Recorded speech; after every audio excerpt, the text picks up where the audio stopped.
എല്ലാവർക്കും നമസ്കാരം. ക്രമകാളിയിലേക്ക് എല്ലാവരും വളരെ സ്നേഹത്തോടുകൂടി സ്വാഗതം ചെയ്യുന്നു. എനിക്ക് തോന്നുന്നു ക്രമകാളിയുടെ മെസ്സേജ് പോയി തുടങ്ങിയപ്പോൾ മുതൽ ഒരുപാട് പ്രോഗ്രാംസ് തഥാഗത കണ്ടക്ട് ചെയ്യാറുണ്ടെങ്കിലും എനിക്ക് തോന്നുന്നു ഏറ്റവും കൂടുതൽ കോളായിട്ട് വന്നിട്ടുള്ളത്, അതായത് എന്താണ് കോഴ്സ് എന്ന് ചോദിച്ചിട്ട് സാധാരണ മെസ്സേജ് കൂടെ ചോദിക്കാറുണ്ടെങ്കിലും എനിക്ക് ഏറ്റവും കൂടുതൽ കോൾ വന്നിട്ടുള്ള ഏതെങ്കിലും ഒരു സെഷൻ ഏതാണെന്ന് ചോദിച്ചു കഴിഞ്ഞാൽ ഇത് ക്രമകാളിയാണ്. എന്താണ് ഈ ക്രമകാളി എന്ന് കേൾക്കുമ്പോൾ എന്താണെന്നുള്ളത് ഭയങ്കര ആകാംക്ഷയോടുകൂടി ചോദിച്ച കുറെ ആൾക്കാരുണ്ട്. ഏകദേശം ഒരു കഴിഞ്ഞ ജനുവരി മുതൽ സ്റ്റാർട്ട് ചെയ്ത ഫിഫ്ത് ഡയമെൻഷൻ കോഴ്സിന്റെ ഭാഗമായിട്ട് നമ്മൾ മെഡിറ്റേഷൻ കൊടുത്തുകൊണ്ട് കുറെ ആൾക്കാർക്ക് പരിചയമുണ്ട്. അതിൽ പങ്കെടുത്ത കുറെ ആൾക്കാർക്ക് ക്രമകാളിയെ പരിചയം ഉണ്ടായിരുന്നു. അല്ലാത്ത ഒരുപാട് വലിയ ആൾക്കാരുണ്ട്. ക്രമകാളി എന്താണ് ഏതാണെന്ന് അറിയാത്ത ആൾക്കാർ, അറിഞ്ഞ ആൾക്കാരുണ്ട്. കഴിഞ്ഞ സൗന്ദര്യലഹരി ബാച്ചുകളിൽ പലപ്പോഴും സൗന്ദര്യലഹരി പഠിപ്പിക്കുന്ന സമയത്ത് അവിടെ ഉണ്ടായിരുന്ന കാളിമാരെ പറ്റി പറയുന്ന കൂട്ടത്തിൽ വളരെ തൊട്ട് ഒരുമി പോയിട്ടുള്ള ഒരു ടോപ്പിക് ആയിട്ടുള്ളത് കൊണ്ട് കുറച്ച് ആൾക്കാർക്ക് പരിചയമുണ്ട്. എന്നാൽ ഒരുപാട് പേർക്ക് പരിചയമില്ലാത്ത ഒരു കൂട്ടം ആൾക്കാരുണ്ടായിരുന്നു. അതുകൊണ്ട് തന്നെ എനിക്ക് തോന്നുന്നു തഥാഗത കണ്ടക്ട് ചെയ്ത കുറെ കോഴ്സുകളിൽ ഒരെണ്ണം ഏറ്റവും കൂടുതൽ ആൾക്കാരെ വിളിച്ച് അന്വേഷിച്ചു, അതായത് മെസ്സേജിൽ കൂടി അല്ല, വിളിച്ച് അന്വേഷിച്ച ഒരു സെഷൻ കൂടിയായിരുന്നു ക്രമകാളി. എനിക്ക് തോന്നുന്നു കാശ്മീരിൽ നിന്ന് ഒഴുകി കേരളത്തിൽ പല ഭാഗത്തും പടർന്ന് പന്തലിച്ച് കിടക്കുന്ന ഒരു തത്വചിന്ത, എനിക്ക് തോന്നുന്നു പലർക്കും അറിവില്ലാതെ കിടക്കുന്ന ഒരു തത്വചിന്ത കൂടിയാണ് ക്രമകാളി. അപ്പൊ അതിനെപ്പറ്റി ഒരു വിശദമായൊരു പഠനം വേണമെന്ന് കുറെ നാളുകളായിട്ടുള്ളൊരു ആലോചനയായിരുന്നു. അത് ഇപ്പോഴാണ് അത് സാധ്യമായത്. അപ്പൊ ആ ഒരു സെഷനിലേക്ക് എല്ലാവരെയും വളരെ സ്നേഹത്തോടുകൂടി സ്വാഗതം ചെയ്യുന്നു. ഈ സെഷൻ എടുക്കുന്നത് ഡോക്ടർ ആർ രാമാനന്ദാണ്. അദ്ദേഹം കോഴിക്കോടാണ്. നമ്മളൊക്കെ രാംജി എന്ന് വളരെ സ്നേഹത്തോട് വിളിക്കുന്ന അദ്ദേഹമാണ് നമുക്ക് ഈ സെഷൻ എടുക്കുന്നത്. ഏകദേശം ഒരു 90% പേർക്കും അദ്ദേഹത്തെ പരിചയമുണ്ടെന്ന് എനിക്കറിയാം. എങ്കിലും ഒരു ഔപചാരികതയുടെ പേരിൽ ഞാൻ അദ്ദേഹത്തെ പരിചയപ്പെടുത്തുന്നു എന്ന് മാത്രം. കോഴിക്കോടാണ് സ്വദേശം. ഋതംബരയുടെ വൈസ് ചെയർമാനും ശിവം മാഗസീന്റെ എഡിറ്ററും കൂടിയാണ് അദ്ദേഹം. ജാനുവരിയിൽ നിന്ന് PhD കഴിഞ്ഞ് മുഴുവൻ സമയം ഇപ്പോൾ കേരളത്തിൽ അദ്ദേഹത്തിന്റെ സേവനം നമുക്ക് കിട്ടുന്നുള്ള ഒരു സമയം കൂടിയാണ്. ഒരുപാട് ക്ലാസ്സുകൾ, എനിക്ക് തോന്നുന്നു ഈ ഒക്ടോബർ നവംബർ മാസങ്ങളിൽ തഥാഗതയുടെ ഒരുപാട് സെഷൻസ്, ഒരുപാട് കോഴ്സുകൾ ഇപ്പൊ നടന്നുകൊണ്ടിരിക്കുന്നുണ്ട്. എനിക്ക് 7 മണി മുതൽ രാംജി തുടർച്ചയായിട്ട് തിരക്കിലാണ്, ക്ലാസ്സുകൾ മുഴുവനായിട്ട്. അതിന്റെ ഇടയിലാണ് ഞാൻ ഇത് കൂടി ഞാൻ പിടിച്ച് മേടിച്ചത്. ഇത് ഈ സമയം കൂടി എടുക്കണം എന്ന് പറഞ്ഞിട്ട് അത് പ്രകാരമാണ് ഈ സമയത്ത് നമുക്ക് ക്ലാസ് വന്നിട്ടുള്ളത്. എല്ലാവരെയും ഒരിക്കൽ കൂടി വളരെ സ്നേഹത്തോട് സ്വാഗതം ചെയ്തുകൊണ്ട് ഞാൻ രാംജിയെ ഈ സെഷനിലേക്ക് സ്വാഗതം ചെയ്യുന്നു. രാംജി, നമസ്കാരം. ജി, വളരെ സന്തോഷം. കാര്യം നമ്മുടെ പല കോഴ്സസിലും ക്രമകാളിയെ കുറിച്ച് പറഞ്ഞിട്ടുണ്ട്. ഒരുപക്ഷെ ഫിഫ്ത് ഡയമെൻഷൻ മെഡിറ്റേഷന്റെ അവസാനം രണ്ട് ബാച്ചിനൊക്കെ നമ്മൾ ക്രമകാളിയുടെ ഒരു സാമാന്യ ധാരണ കൊടുത്തിട്ടുണ്ട്. വളരെ വിശദമായിട്ട് പറയാനുള്ള വിഷയമാണ്. ഒരുപക്ഷെ വളരെ കുറഞ്ഞ സമയം കൊണ്ട്, ഒരു 3 ദിവസം കൊണ്ടൊക്കെ പറഞ്ഞു തീരുമോ എന്ന് ചോദിച്ചാൽ പോലും അറിയാത്ത അത്രയും വിശാലമായ ഒരു വിഷയമാണ് ക്രമകാളി എന്ന് പറയുന്നത്. എനിക്ക് അത്ഭുതം ഇത്രയും പേര് ഇതിന് എൻക്വയറി ചെയ്തല്ലോ എന്നുള്ളതാണ്.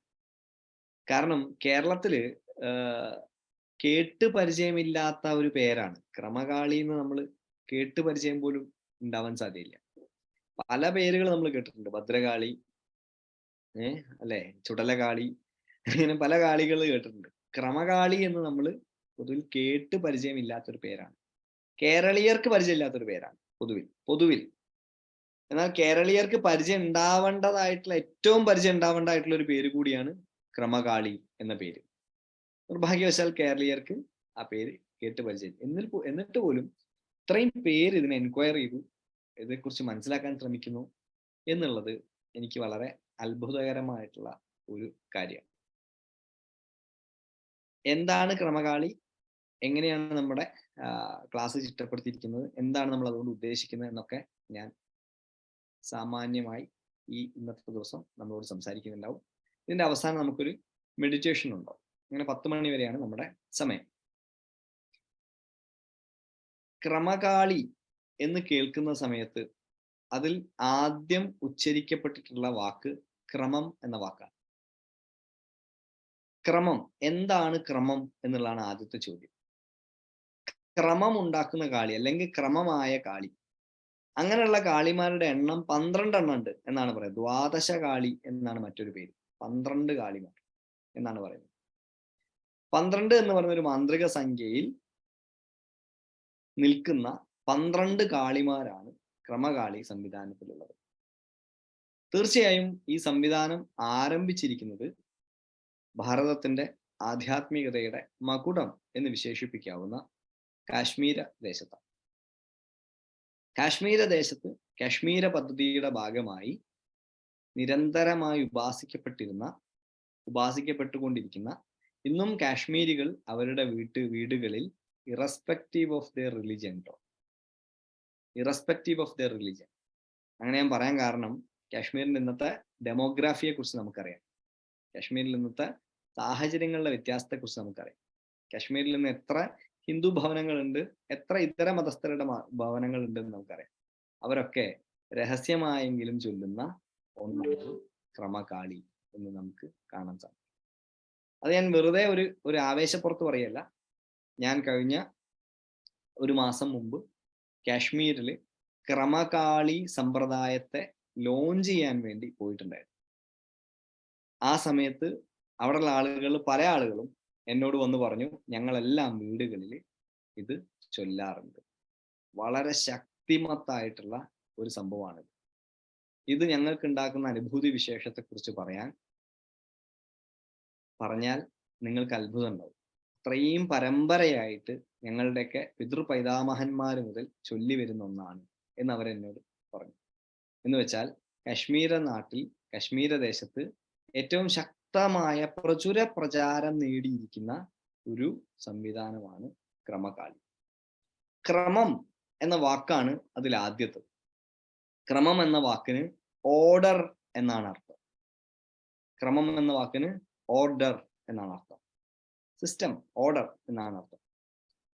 ഈ മഹാപ്രപഞ്ചം നോക്കുന്ന സമയത്ത് ഈ മഹാപ്രപഞ്ചം ഒരു ഓർഡർ ഇല്ലായ്മയാണ്, ക്രമമില്ലായ്മയാണ്, അഥവാ അക്രമമാണ് എന്ന് നമുക്ക് കാണാൻ സാധിക്കും.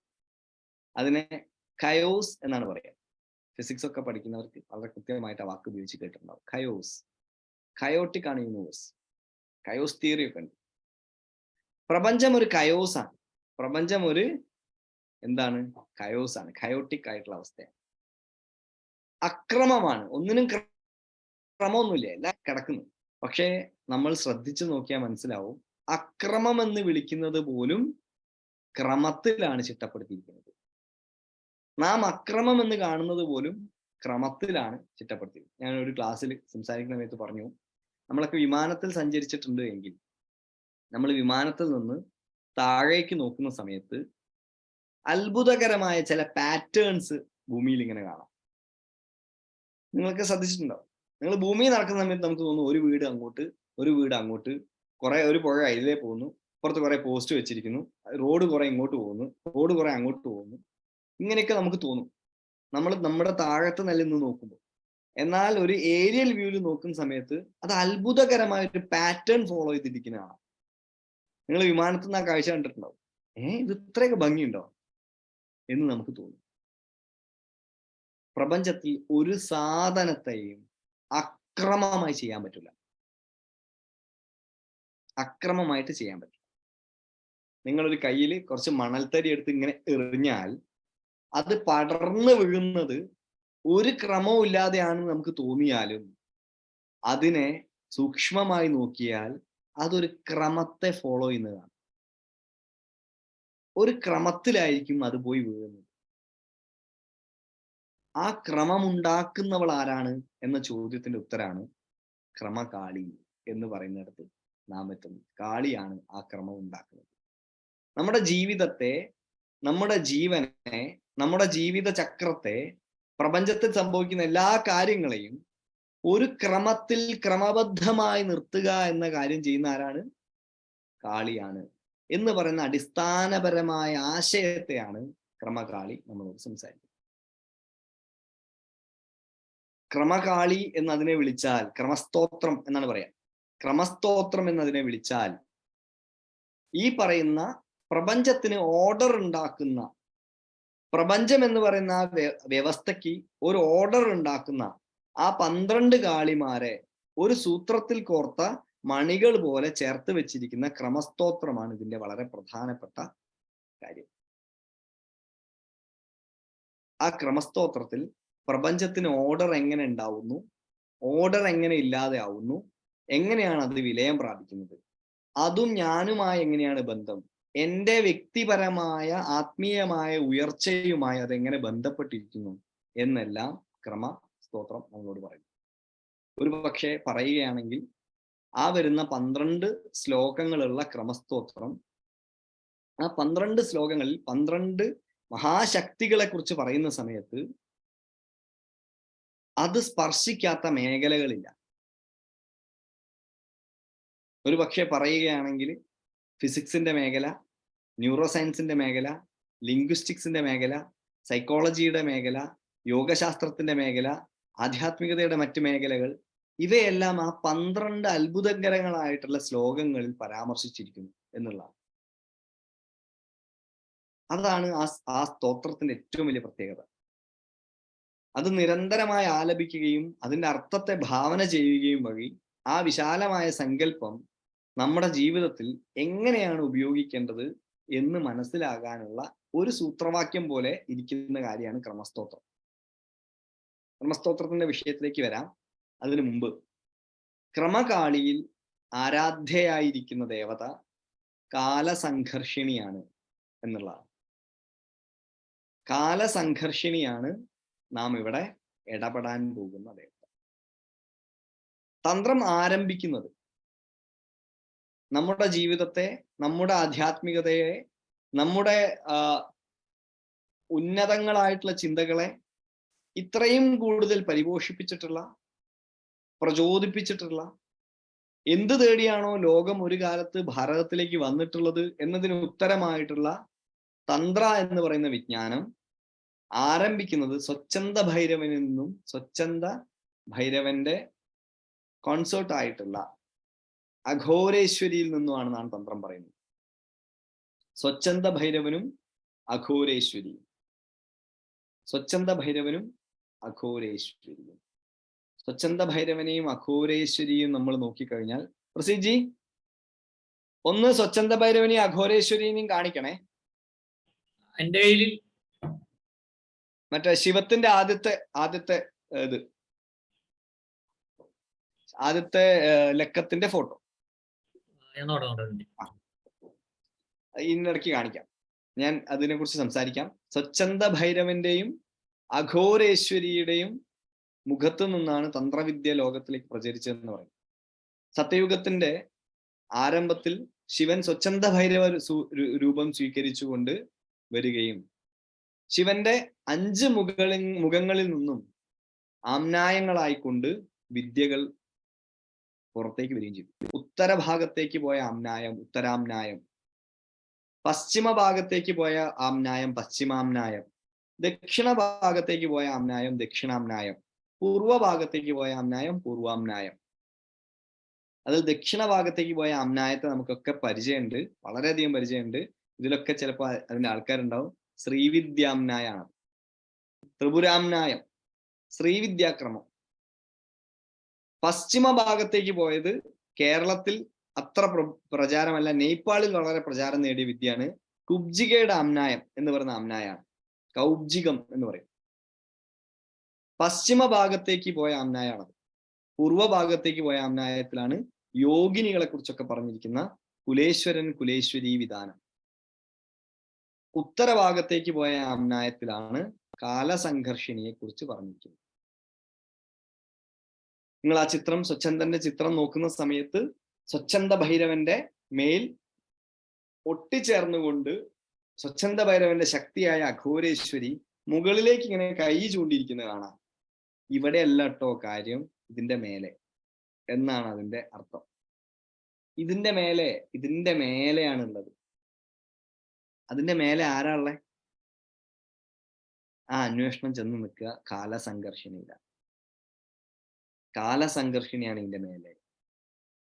അതുകൊണ്ട് ഭാരതത്തിൽ തന്ത്രത്തിന്റെ വിദ്യകളുടെ, തന്ത്രം എന്ന് പറയുന്ന സംവിധാനത്തിന്റെ ഏറ്റവും ഉയർന്ന വിദ്യയായിട്ട് ഏത് സമ്പ്രദായത്തിലും പറയാ കാലസംഘർഷിണി എന്നാണ്. അതിന്റെ മേലൊരു വിദ്യ ഇല്ല എന്ന് പറയും. പരമമായ വിദ്യ കാലസംഘർഷിണി. ശിവനും ശക്തിയും ഒന്ന് ചേർന്ന് ഇരുന്നാൽ അതിന് ശുദ്ധബോധം എന്ന് വിളിക്കുക. ശിവനും ശക്തിയും ഒന്ന് ചേർന്നിരുന്നാൽ അതിന് ശുദ്ധബോധം, തന്ത്രത്തിന്റെ കോൺസെപ്റ്റിൽ പരാസംവിത്ത് എന്ന് വിളിക്കുന്ന അവസ്ഥ. അതിന്റെ മേലെ ഒന്നുമില്ല, ശിവനും ശക്തിയും പോലും അതിന്റെ താഴെയാണ്. ശിവനും ശക്തിയും ഒന്ന് ചേർന്നിരിക്കുന്ന അവസ്ഥ, അതിന് താഴെയാണ് ശിവനും ശക്തിയും രണ്ടായി നിൽക്കുന്നത്. സ്വച്ഛന്ത ഭൈരവനെ കാണിക്കുന്നുണ്ട്. അത് ഒന്ന് പ്രസീജിക്ക് ഒന്ന് അയച്ചു കൊടുത്താൽ മതി. എൻ്റെ അടുത്തുണ്ട് അത്. ഞാനത് ഈ ക്ലാസ്സിൻ്റെ ഇടയ്ക്ക് കാണിക്കേണ്ടെന്ന് കരുതിയിട്ടാ. നമ്മളത് മനോഹരമായിട്ട് കളറിലൊക്കെ വരച്ചിട്ടുണ്ട്. ശിവത്തിന്റെ ആദ്യത്തെ ഇതിൽ നോക്കിയാൽ മനസ്സിലാവും. പറയാൻ ഇത്രയേ ഉള്ളൂ. സ്വച്ഛന്ത ഭൈരവന്റെ മേലെ തൂങ്ങിക്കിടന്ന് അഘോരേശ്വരി ചൂണ്ടിക്കാണിക്കുന്ന ആരെയാണ് എന്ന് പറയാൻ വേണ്ടി മാത്രമാണ് ചിത്രത്തെ കുറിച്ച് പറഞ്ഞത്. ആ അഘോരേശ്വരി ചൂണ്ടിക്കാണിക്കുന്ന കാലസംഘർഷിണി ശിവശക്തികളുടെ സാമരസ്യത്തിന്റെ മധ്യത്തിലെ ശുദ്ധബോധത്തിന്റെ മധ്യത്തിലെ ബിന്ദുവാണെന്ന് പറയുന്നത്. എന്ന് വെച്ചാൽ പരാസംവിത്തിന്റെ ഹൃദയസ്പന്ദനം, പരമമായതിന്റെ ഹൃദയസ്പന്ദനം എന്നാണ് പറയുന്നത്. ആ പരമമായ ഹൃദയസ്പന്ദനത്തിൽ നിന്നാണ് സർവപ്രപഞ്ചത്തിന്റെയും ആരംഭം. അതുകൊണ്ട് അതാണ് തുടക്കവും ഒടുക്കവും. അവിടെ നിന്നാണ് എല്ലാ കാലവും ഉണ്ടാകുന്നത്. അവിടെ നിന്നാണ് എല്ലാ കാലവും ഉണ്ടാകുന്നത്. കണ്ടോ, നിങ്ങൾ ചിത്രം കാണുന്നുണ്ടോ? ഇത് നമ്മൾ വരച്ച ചിത്രമാണ് ശിവത്തിന് വേണ്ടി. കാണുന്നുണ്ടോ?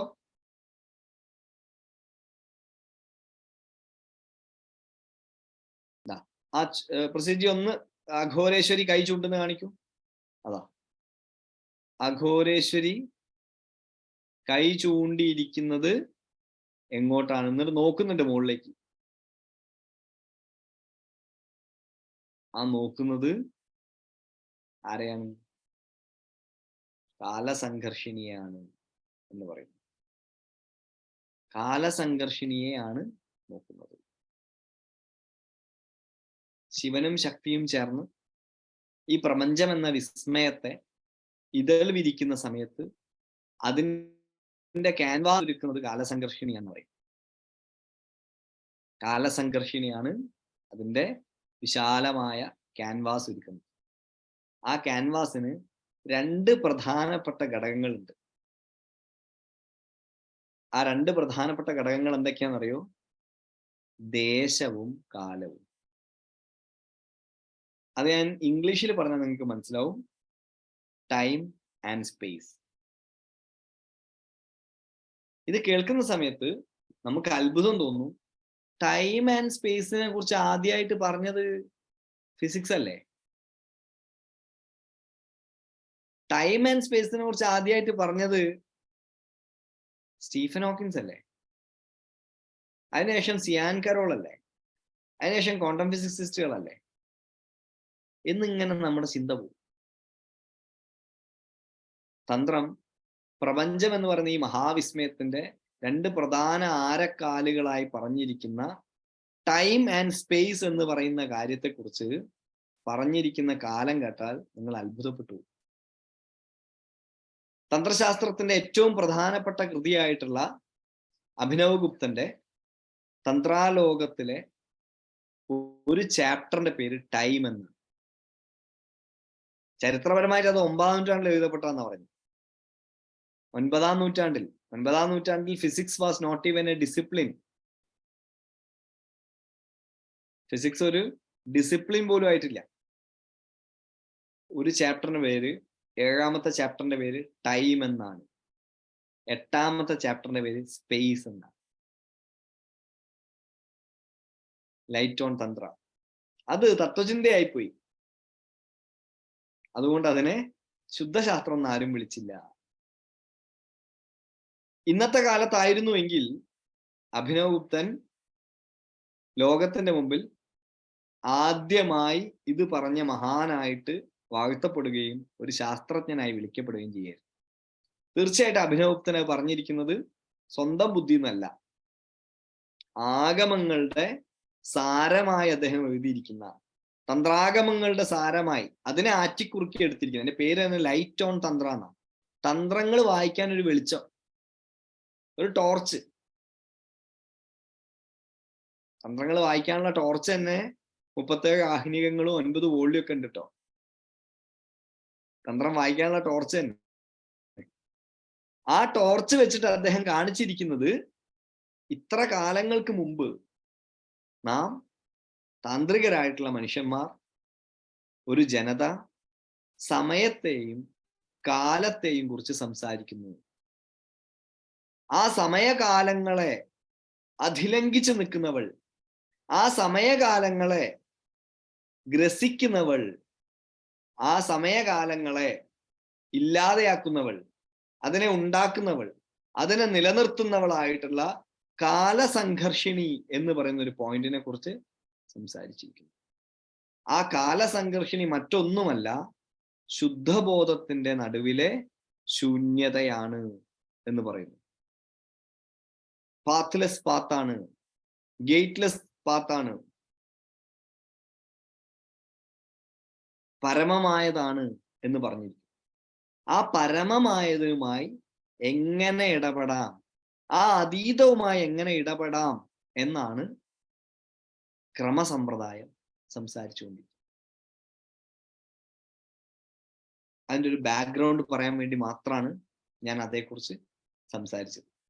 ഇന്നത്തെ ഭാഷയിൽ പറയുന്ന സമയത്ത് ടൈം ആൻഡ് സ്പേസ് തുടങ്ങിയ കാര്യങ്ങളെക്കുറിച്ച് വളരെയധികം ആളുകൾ നമുക്ക് ചുറ്റുമുണ്ട്. യുവാക്കളൊക്കെ, ഹലോ കേൾക്കാമോ? ഇടയ്ക്കൊന്ന് സ്റ്റക്കായോ എന്നൊരു സംശയം. കേൾക്കാം, ക്ലിയർ ആണ്. ഓക്കെ. യുവാക്കളൊക്കെ വളരെ കൃത്യമായി ക്രിസ്റ്റഫർ നോളന്റെ സിനിമയൊക്കെ കണ്ടിട്ട് വന്നിട്ട് പറയും, ഗംഭീര സിനിമ കേട്ടോ, എമ്മാതിരി ടോപ്പിക്കാണത്, ടൈമും സ്പേസും ഇട്ട് കളിക്കല്ലേ. അവരറിയുന്നില്ല ഇതിനെ ടൈമിനും സ്പേസിനും കൂടി ഒരു ദേവതയുടെ രൂപത്തിലാക്കിയിട്ട് അമ്പലത്തിൽ പൂജിക്കുന്ന ആൾക്കാരാണ് ഇവിടെയുള്ള മനുഷ്യന്മാരെന്ന്. ഒരു സമ്പ്രദായം ഉണ്ടാക്കിയിട്ട് അത് മനസ്സിലാക്കാൻ ഒരു സംവിധാനം ഉണ്ടാക്കിയിട്ട് അതിനൊരു ക്ഷേത്ര പദ്ധതി ഉണ്ടാക്കിയിട്ട് അതിലൂടെ പോകുന്നവരാണ് ഇവിടെ ഉള്ളവർ എന്ന് അവരറിയുന്നില്ല. ആ ക്ഷേത്ര പദ്ധതിയിലേക്ക് പിന്നെ വരാം. ക്രമസമ്പ്രദായം എവിടെ വരുന്നു എന്ന് ചരിത്രപരമായി ഒന്ന് അടയാളപ്പെടുത്താം. കാശ്മീര പദ്ധതിയിൽ നാം പ്രധാനമായും പറയുന്ന ആഗമം, സ്പന്ദം, പ്രത്യഭിജ്ഞ, ക്രമം എന്നീ പറയുന്ന ദർശനങ്ങൾ വളരെ പ്രധാനപ്പെട്ടാണ്. അതിൽ ഏറ്റവും പ്രധാനപ്പെട്ടത് എന്ന് നാം പറഞ്ഞു വരുന്നത് ആഗമ ദർശനത്തെയാണ്. ശിവനിൽ നിന്ന് നേരിട്ട് ഉത്ഭവിച്ചിട്ടുള്ള ദർശനങ്ങളെയാണ് ആഗമങ്ങൾ എന്ന് വിളിക്കുന്നത്. ശിവനിൽ നിന്ന് നേരിട്ട് ഉത്ഭവിച്ചിട്ടുള്ള ദർശനങ്ങൾ, ആഗമങ്ങൾ. അത് ആരാലും ഉണ്ടാക്കപ്പെട്ടില്ല. അപ്പൊ ശിവസൂത്രം ഉദാഹരണത്തിന് ശിവനിൽ നിന്ന് നേരിട്ടുണ്ടായതാണ്. അത് ആരുണ്ടാക്കി എന്ന ചോദ്യത്തിന് ശിവൻ ഉണ്ടാക്കി എന്ന ഉത്തരം. വിജ്ഞാന ഭൈരവതന്ത്രം ആരുണ്ടാക്കി എന്നുള്ള ചോദ്യത്തിന് ശിവൻ ഉണ്ടാക്കി എന്നുള്ള ഉത്തരം. യാമളങ്ങൾ അത് ആരുണ്ടാക്കി എന്നുള്ള ചോദ്യത്തിന് ശിവൻ ഉണ്ടാക്കി എന്നാണ് ഉത്തരം. പിന്നെയോ പ്രത്യഭിജ്ഞാദർശനം, സെൽഫ് റെക്കഗ്നിഷൻ, സെൽഫിനെ കുറിച്ച്, നമ്മുടെ സ്വത്വത്തെക്കുറിച്ച് നമ്മെ പറഞ്ഞ് മനസ്സിലാക്കി തരുന്ന പ്രത്യഭിജ്ഞാ ദർശനം. പിന്നെയുള്ള സ്പന്ദ ദർശനം, തിയറി ഓഫ് വൈബ്രേഷൻ, വൈബ്രേഷനെ കുറിച്ചുള്ള ദർശനം. പ്രപഞ്ചം വൈബ്രേഷൻ ആണ് എന്ന് പറയുന്ന ദർശനം. താവോ ഫിസിക്സ് എഴുതുന്നതിന് എത്ര മുമ്പാന്ന് ആലോചിക്കണം. പ്രപഞ്ചം വൈബ്രേഷൻ ആണെന്ന് പറയുന്ന ദർശനം. സ്പന്ദ ദർശനത്തിന്റെ തന്നെ നാം നോക്കിയാൽ ഒരു തരത്തിൽ പ്രാക്ടിക്കൽ എന്ന് വിളിക്കാവുന്ന ക്രമദർശനം. ഈ ക്രമദർശന പദ്ധതിയിലാണ് കാളിയെ ക്രമകാളിയായി ഉപാസിക്കുന്ന ഈ പദ്ധതി ഉള്ളത്. കാളി ആരാണ് എന്ന ചോദ്യത്തിന് ഇവിടെ പരമശിവന്റെ ഹൃദയസ്പന്ദനമാണ് എന്നാണ് പറഞ്ഞത്. ശിവനെ സ്പന്ദിപ്പിക്കാൻ കാരണം ആരാണ് എന്ന ചോദ്യത്തിന് മഹാകാളി എന്നാണ് ഉത്തരം. ഒരു പക്ഷേ തെക്കൻ ഭാരതത്തിലേക്ക് വന്നാൽ സൗന്ദര്യലഹരിയുടെയൊക്കെ സമയമാകുമ്പോൾ ആചാര്യസ്വാമികൾ വളരെ കൃത്യമായി ശിവൻ ശക്തിയില്ലാതെ സ്പന്ദിക്കുന്നതിന് പോലും അശക്തനായിരിക്കുന്നു എന്ന് പറയുന്നു.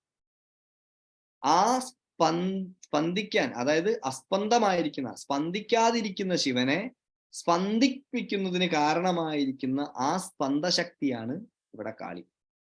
ആ സ്പന്ദശക്തിയുമായി എങ്ങനെ ഇടപെടാം എന്നാണ് ഇവിടുത്തെ വിഷയം. ആ സ്പന്ദശക്തിയുടെ വിശേഷങ്ങളെക്കുറിച്ച് അഭിനവഗുപ്തൻ അദ്ദേഹത്തിന്റെ തന്ത്രാലോകത്തിൽ പലയിടങ്ങളിലായി എഴുതി വെച്ച 12 ശ്ലോകങ്ങളാണ് ക്രമസ്തോത്രം. ആ ക്രമസ്തോത്രത്തെ അതിന് വളരെ കാലങ്ങൾക്ക് ശേഷം സ്വാമി ലക്ഷ്മൺജി മഹാരാജ് ഒരുപക്ഷെ ശൈവാചാര്യ പരമ്പരയിൽ ഏറ്റവും തിളക്കമുള്ള കണ്ണി, അഭിനവഗുപ്തനെ പോലെ തിളക്കമുള്ള കണ്ണി, ഒരുപക്ഷെ ശൈവ പരമ്പരയെ ഇത്രയും പോഷിപ്പിച്ച ലക്ഷ്മൺജി മഹാരാജ് എന്ന് പറയുന്ന ആ മഹാമനീഷി ഈ ശ്ലോകങ്ങളെ കോർത്തിണക്കുകയും ക്രമനയ പ്രദീപിക എന്ന് പറയുന്ന രൂപത്തിൽ അതിനൊരു രൂപം കൊടുക്കുകയും ചെയ്തു. അതാണ് ക്രമസ്തോത്രത്തിന്റെ ആധാരമായി ഇരിക്കുന്നത്. ആ ക്രമസ്തോത്ര പദ്ധതിയാണ് നാം ഇന്ന്, അല്ലെങ്കിൽ നാം 3 ദിവസമായിട്ട് ഡിസ്കസ് ചെയ്യാൻ പോകുന്നത്. ഒരുപക്ഷെ അത്ഭുതകരങ്ങളായിട്ടുള്ള കാര്യങ്ങളെക്കുറിച്ച് പറഞ്ഞിരിക്കുന്ന ഒരു പദ്ധതി. അത് അത്ഭുതകരങ്ങളായിട്ടുള്ള കാര്യങ്ങളെക്കുറിച്ച് പറഞ്ഞിരിക്കുന്ന പദ്ധതിയാണ് എന്ന് പറഞ്ഞാൽ ആരും വിശ്വസിച്ചില്ലെങ്കിലും അതിൽ വലിയ എന്തൊക്കെയോ ഉണ്ട് എന്ന് മനസ്സിലാവാൻ ഒരു കാര്യം മാത്രം നമ്മൾ കേട്ടാൽ മതി. നാം എല്ലാവരും ഒരുപക്ഷെ ആദ്യമായി കേൾക്കുന്ന ക്രമസ്തോത്രത്തിൽ ഓക്സ്ഫോർഡ് യൂണിവേഴ്സിറ്റി ഒരു കോഴ്സ് നടത്തുന്നുണ്ട്. Oxford Centre for Hindu studies, OCHS എന്ന് അടിച്ചു കൊടുക്കുക. അങ്ങനെ അടിച്ചു കഴിഞ്ഞാൽ നിങ്ങൾക്ക് ഓക്സ്ഫോർഡ് യൂണിവേഴ്സിറ്റിയുടെ ഹിന്ദു സ്റ്റഡീസ് സെന്ററിന്റെ ഒരു പേജ് തുറന്നിട്ടു. അവിടെ നോക്കിക്കഴിഞ്ഞാൽ നിങ്ങൾക്ക് 24,000 രൂപ കൊടുത്ത് ക്രമസ്തോത്രത്തെക്കുറിച്ചും ക്രമപദ്ധതിയെക്കുറിച്ചും ലോകത്ത് ഒരുപാട് സ്കോളർമാർ ക്ലാസ് എടുക്കുകയും പഠിപ്പിക്കുകയും സിലബസ് ഉണ്ടാക്കുകയും സർട്ടിഫിക്കറ്റ് കൊടുക്കുകയും ചെയ്യുന്നത് കാണുന്ന സമയത്ത് നമുക്ക് തോന്നും, ഇതിലെന്തോ ഉണ്ടല്ലോ, ഞങ്ങളിത് കേട്ടിട്ടില്ലല്ലോ എന്ന്. ക്രമകാളി എന്ന് പറയുന്ന സമയത്ത് ഞാൻ ആദ്യം പ്രകടിപ്പിച്ച വിസ്മയത്തിന്റെ കാരണവും അതാണ്. ഒരു പക്ഷേ കേരളത്തിൽ ആർക്കും കേട്ടുപോലും പരിചയമില്ലാത്തൊരു പേര്. കാശ്മീരത്തിലെ പദ്ധതി, കേരളവുമായിട്ട് യാതൊരു തരത്തിലും ബന്ധമില്ലാത്തൊരു പദ്ധതി എന്നൊക്കെ നാം ചിന്തിക്കുന്ന, ഭദ്രകാളി എന്നൊക്കെ പറയാൻ പിന്നെയുണ്ട്, ചിന്തിക്കുന്ന ഒരു പദ്ധതിയാണ്. ആ പദ്ധതിക്ക് ഇവിടെ എന്താണ് പ്രസക്തി എന്നുള്ളതാണ് ചോദ്യം. ഈ ചോദ്യം ഒരു 3-4 വർഷം മുമ്പ് ഞങ്ങളോട് ചോദിച്ചതാണ്. OCHSന്റെ സൈറ്റ് തുറന്നതാ?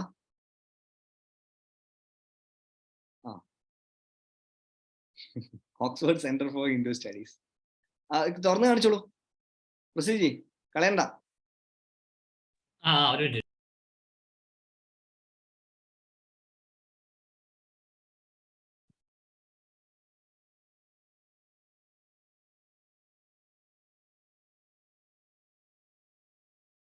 ആരാ? Talk by doctor Raj Balkaran അല്ലേ? രാജ് ബാൽക്കരൻ ഒരു ഇന്ത്യക്കാരനാണ്. താഴേക്ക് പോവും. അത്രേ ഉള്ളൂ അല്ലേ? ടോക്ക് മാത്രമേ ഉള്ളൂ അല്ലേ? ആ കോഴ്സിനെ പറ്റി ഉണ്ടാവും അതിൽ, അക്കാഡമിക്സിൽ കോഴ്സസിൽ ഉണ്ടാവും. പിന്നെ കാണിക്കാം, അല്ലെങ്കിൽ അവർ നോക്കിക്കോളും. കിട്ടിയല്ലോ, OCHS കിട്ടിയല്ലോ. ഈ ക്രമപദ്ധതിക്ക് കേരളവുമായി വല്ല ബന്ധമുണ്ടോ എന്ന് ഒരു കാലത്ത് ഞങ്ങളോട് ചോദിച്ചാണ്. ആ ചോദ്യത്തിന് ഉത്തരം തന്നത് വളരെ മനോഹരമായ ഒരു വിധത്തിലാണ്. ആ ഉത്തരം തന്നത് മറ്റാരുമല്ല, അതൊരു സസ്പെൻസ് ആണ്, അതിലേക്ക് വരാം. ഒരു 3 വർഷം മുമ്പ് കേരളത്തിലെ വടക്കൻ ജില്ലയായ കണ്ണൂരിലെ അതിപ്രധാനപ്പെട്ട ഒരു ക്ഷേത്രത്തിൽ നമ്മളെ ഒരു കാര്യത്തിന് വേണ്ടി വിളിക്കേണ്ടായി.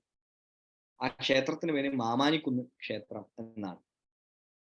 ചിലപ്പോൾ നിങ്ങളൊക്കെ പോയിട്ടുണ്ടാവും, അറിയുന്നവരായിരിക്കാം. കണ്ണൂര് മാമാനത്തുകാവ് എന്നാണ് അതിന് പറയാം.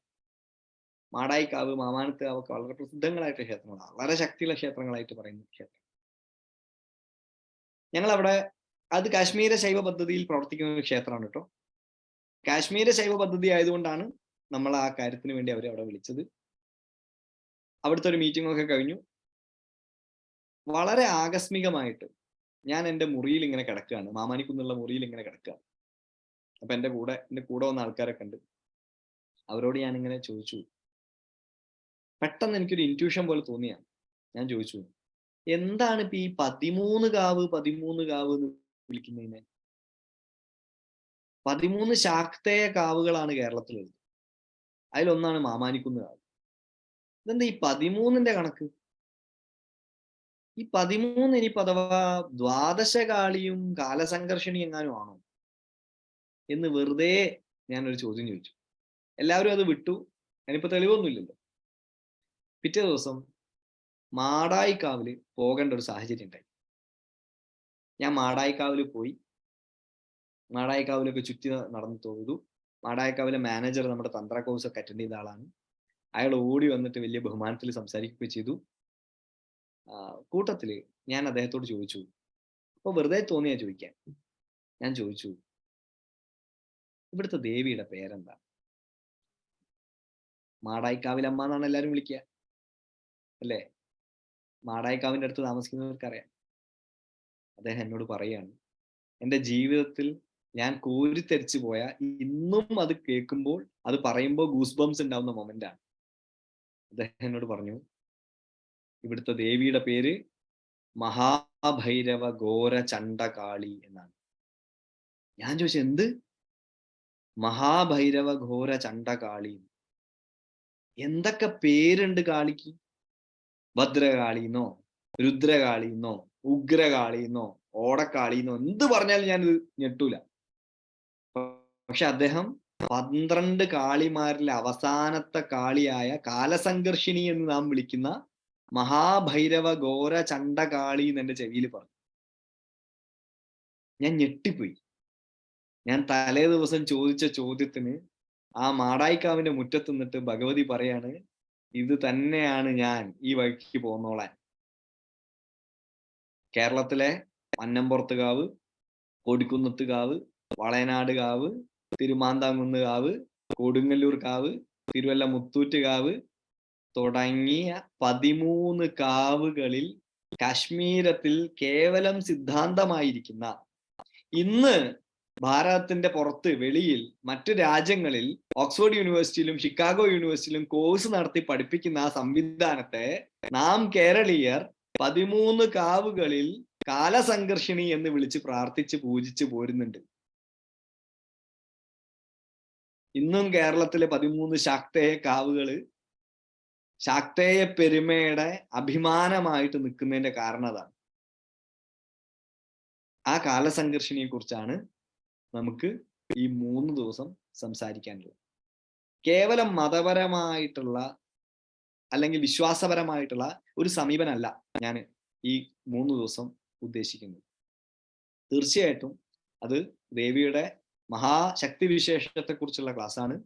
പക്ഷേ ഞാനത്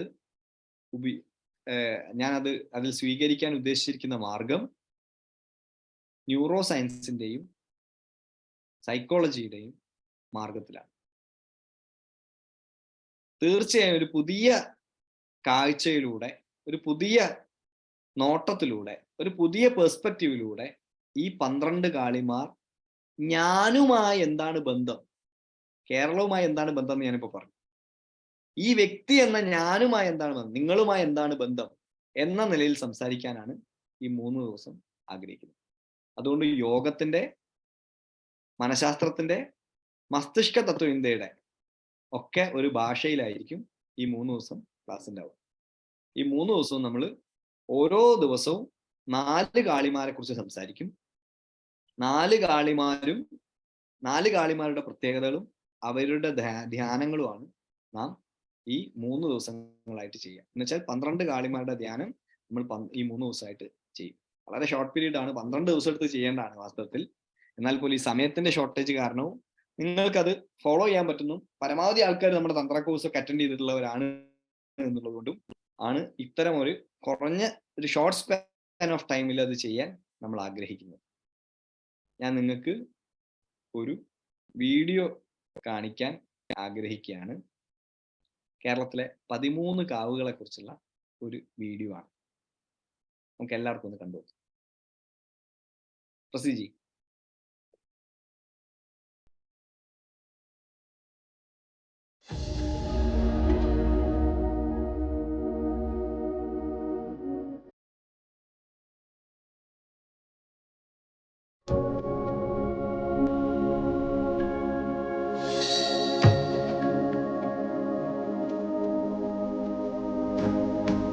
മനുഷ്യകുലത്തിന്റെ ചരിത്രം എത്തി നിൽക്കുന്ന ശിലായുഗത്തോളം പഴക്കമുണ്ട് നമ്മുടെ അമ്മ ദൈവാരാധനയ്ക്ക്. ക്രിയാപരമായ ഒരു ആവിഷ്കാരം ഉണ്ടായിരുന്ന ഇടങ്ങളിലെല്ലാം അതിശക്തമായി തന്നെ ഇവ നിലനിൽക്കുന്നുമുണ്ട് എന്നത് അതിശയകരം.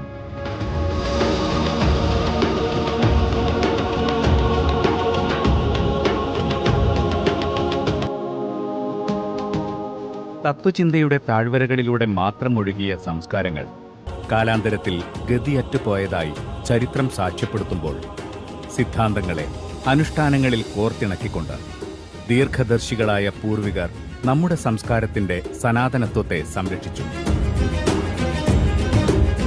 കേരളത്തിൽ കാണുന്ന നിരവധി പുരാതന ക്ഷേത്രങ്ങളും അവയിലെ ആരാധനാ പദ്ധതികളും ഇത്തരത്തിൽ സംരക്ഷിക്കപ്പെട്ട സിദ്ധാന്തങ്ങളുടെ ക്രിയാപരമായ ആവിഷ്കാരത്തിനുള്ള വേദികളാണ്. ഉത്കൃഷ്ടമായൊരു സിദ്ധാന്തത്തെ അനശ്വരമാക്കി നിലനിർത്തുന്നതിനായി പൂർവികർ കണ്ടെത്തിയ ഉപാധികളാണ് ഇവ. ശക്തി ആരാധനയുടെ ഈറ്റില്ലമായിരുന്നു കേരളമെന്ന് ഇവിടുത്തെ ഭഗവതിക്കാവുകൾ നമ്മോട് പറയുന്നുണ്ട്.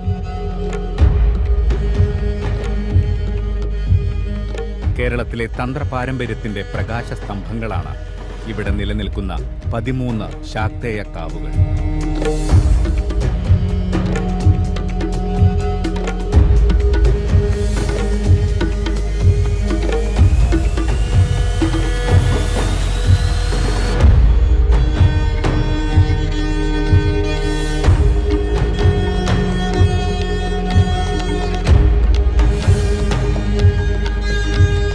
എന്തുകൊണ്ട് ഈ 13 കാവുകളെ ഒരു ശ്രേണിയിൽ ഉൾപ്പെടുത്തിയിരിക്കുന്നു എന്ന് ചിന്തിച്ചാൽ പ്രഥമ ദൃഷ്ട്യാ അവയുടെ ദേവതാ വിന്യാസമാണ് അതിന് കാരണമെന്ന് കാണാം. പ്രധാനമൂർത്തിയായി ദേവിയും ഒപ്പം മറ്റൊരു ശ്രീകോവിലിൽ ശിവനും, ഗണപതിയും വീരഭദ്രനും മാതൃക്കളുമടങ്ങുന്ന മാതൃശാലയും ഈ 13 കാവുകളുടെ പ്രത്യേകതയാണ്. വാമാചാരത്തിനോട് സാമ്യം അനുഭവപ്പെടും വിധം ബലിയും മത്സ്യവും മാംസവും മദ്യവും മറ്റും ഉപയോഗിച്ചുകൊണ്ടുള്ള മകാര സാധന ഈ കാവുകളിൽ നിലനിന്നിരുന്നു. ഇപ്പോഴും ചില കാവുകളിൽ അത് തുടരുന്നുമുണ്ട്. ഇതിനൊക്കെയും അപ്പുറത്ത് സൈദ്ധാന്തികമായ ഒരു ബന്ധം ഈ കാവുകൾ തമ്മിലുണ്ടോ എന്ന ചിന്ത അവിശ്വസനീയമായ ചില വസ്തുതകളിലേക്ക് നമ്മെ നയിക്കും.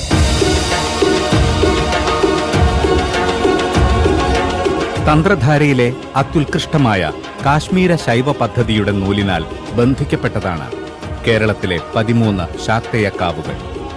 ഭാരതത്തിന്റെ വടക്കേ അതിരായ കാശ്മീരിൽ പൂർണ്ണ വളർച്ച പ്രാപിക്കുകയും സംരക്ഷിക്കപ്പെടുകയും ചെയ്ത ശൈവ പദ്ധതി അതിന്റെ പ്രയോഗത്തെ പ്രകടമാക്കുന്നതിനായി തെക്കേ അതിരിലെ കേരളദേശത്തെ തിരഞ്ഞെടുത്തു എന്നത് അത്ഭുതാവഹമാണ്.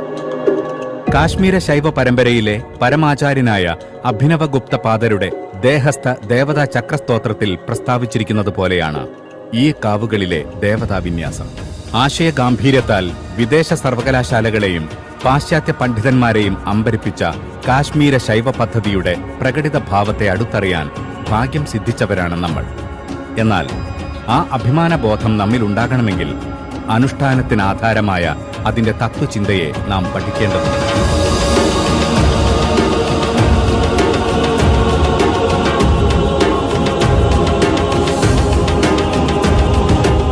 രാജാധികാരത്തിന്റെ ധാർഷ്ട്യത്തിനു നേരെ പടികൊട്ടിയടച്ച് മന്നനെ പുറത്തു നിർത്തിയ അതിപ്രതാപിയായ മന്നംപുറത്തീശ്വരി കുടികൊള്ളുന്ന നീലേശ്വരത്തെ മന്നംപുറത്ത് കാവ്.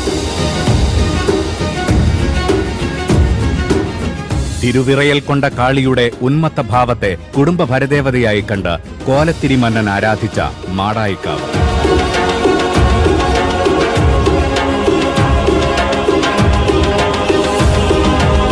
പരമവ്യോമത്തിലേക്ക് തിരുമുടിത്തലപ്പുയർത്തിക്കെട്ടി ദൈവക്കോലമുറഞ്ഞ് പൊരുൾ ചൊല്ലുന്ന ചിറക്കൽ രാജവംശത്തിന്റെ കൈങ്കര്യമേറ്റുവാങ്ങുന്ന കളരിവാതുകൾ.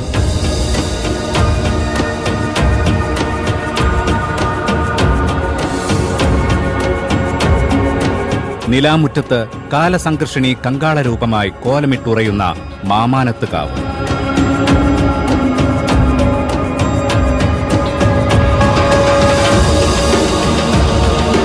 കുടവാൾത്തുമ്പിൽ ശ്രീപോർക്കലിയുടെ വീര്യം ഉപാസിച്ച കോട്ടയം രാജവംശം പാലിച്ചു പോന്ന പരാംബികയുടെ തിരുവഞ്ചേരിക്കാവ്.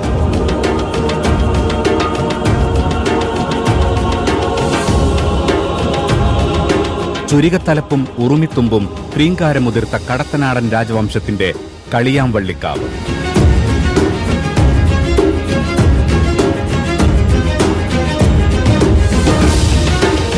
കൊല്ലത്ത് നിന്നും വണിക സംഘം നാന്തകത്തിൽ ആവാഹിച്ചു കൊണ്ടുവന്നിരുത്തിയ പരാഭട്ടാരിക വാഴുന്ന പിഷാരിക്കാവ്.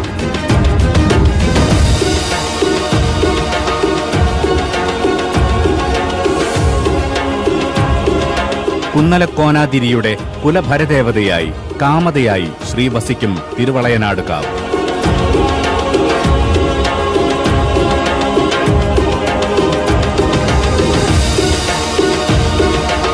മാഘത്തിലെ മകന്നാളിൽ മാമാങ്കവീരർ നിണം കൊണ്ട് നൈവേദ്യമർപ്പിച്ച അങ്ങാടിപ്പുറത്ത് ജ്ഞാനതയായി ശ്രീവാഴും തിരുമാന്താംകുന്ന് കാവ്.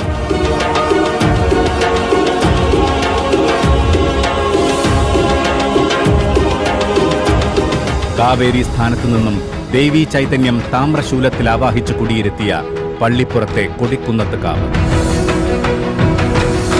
മീനഭരണിയിൽ ചെമ്പട്ടും പള്ളിവാൾ ശീൽക്കാരങ്ങളും കൊണ്ട് മുഖരിതമാവുന്ന കുരുകുല്ലാമ്പയുടെ പ്രാസാദമായ കൊടുങ്ങല്ലൂർ ശ്രീ കുരുമ്പക്കാവ്.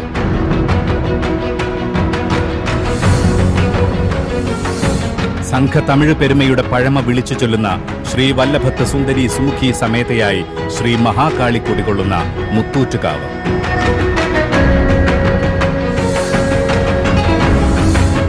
ദിഗ്ഗജങ്ങളുടെ ചെഞ്ചോര കുഴമ്പു വീണ് ചുവന്ന മാന്നാറിലെ പനയന്നാർക്കാവ്.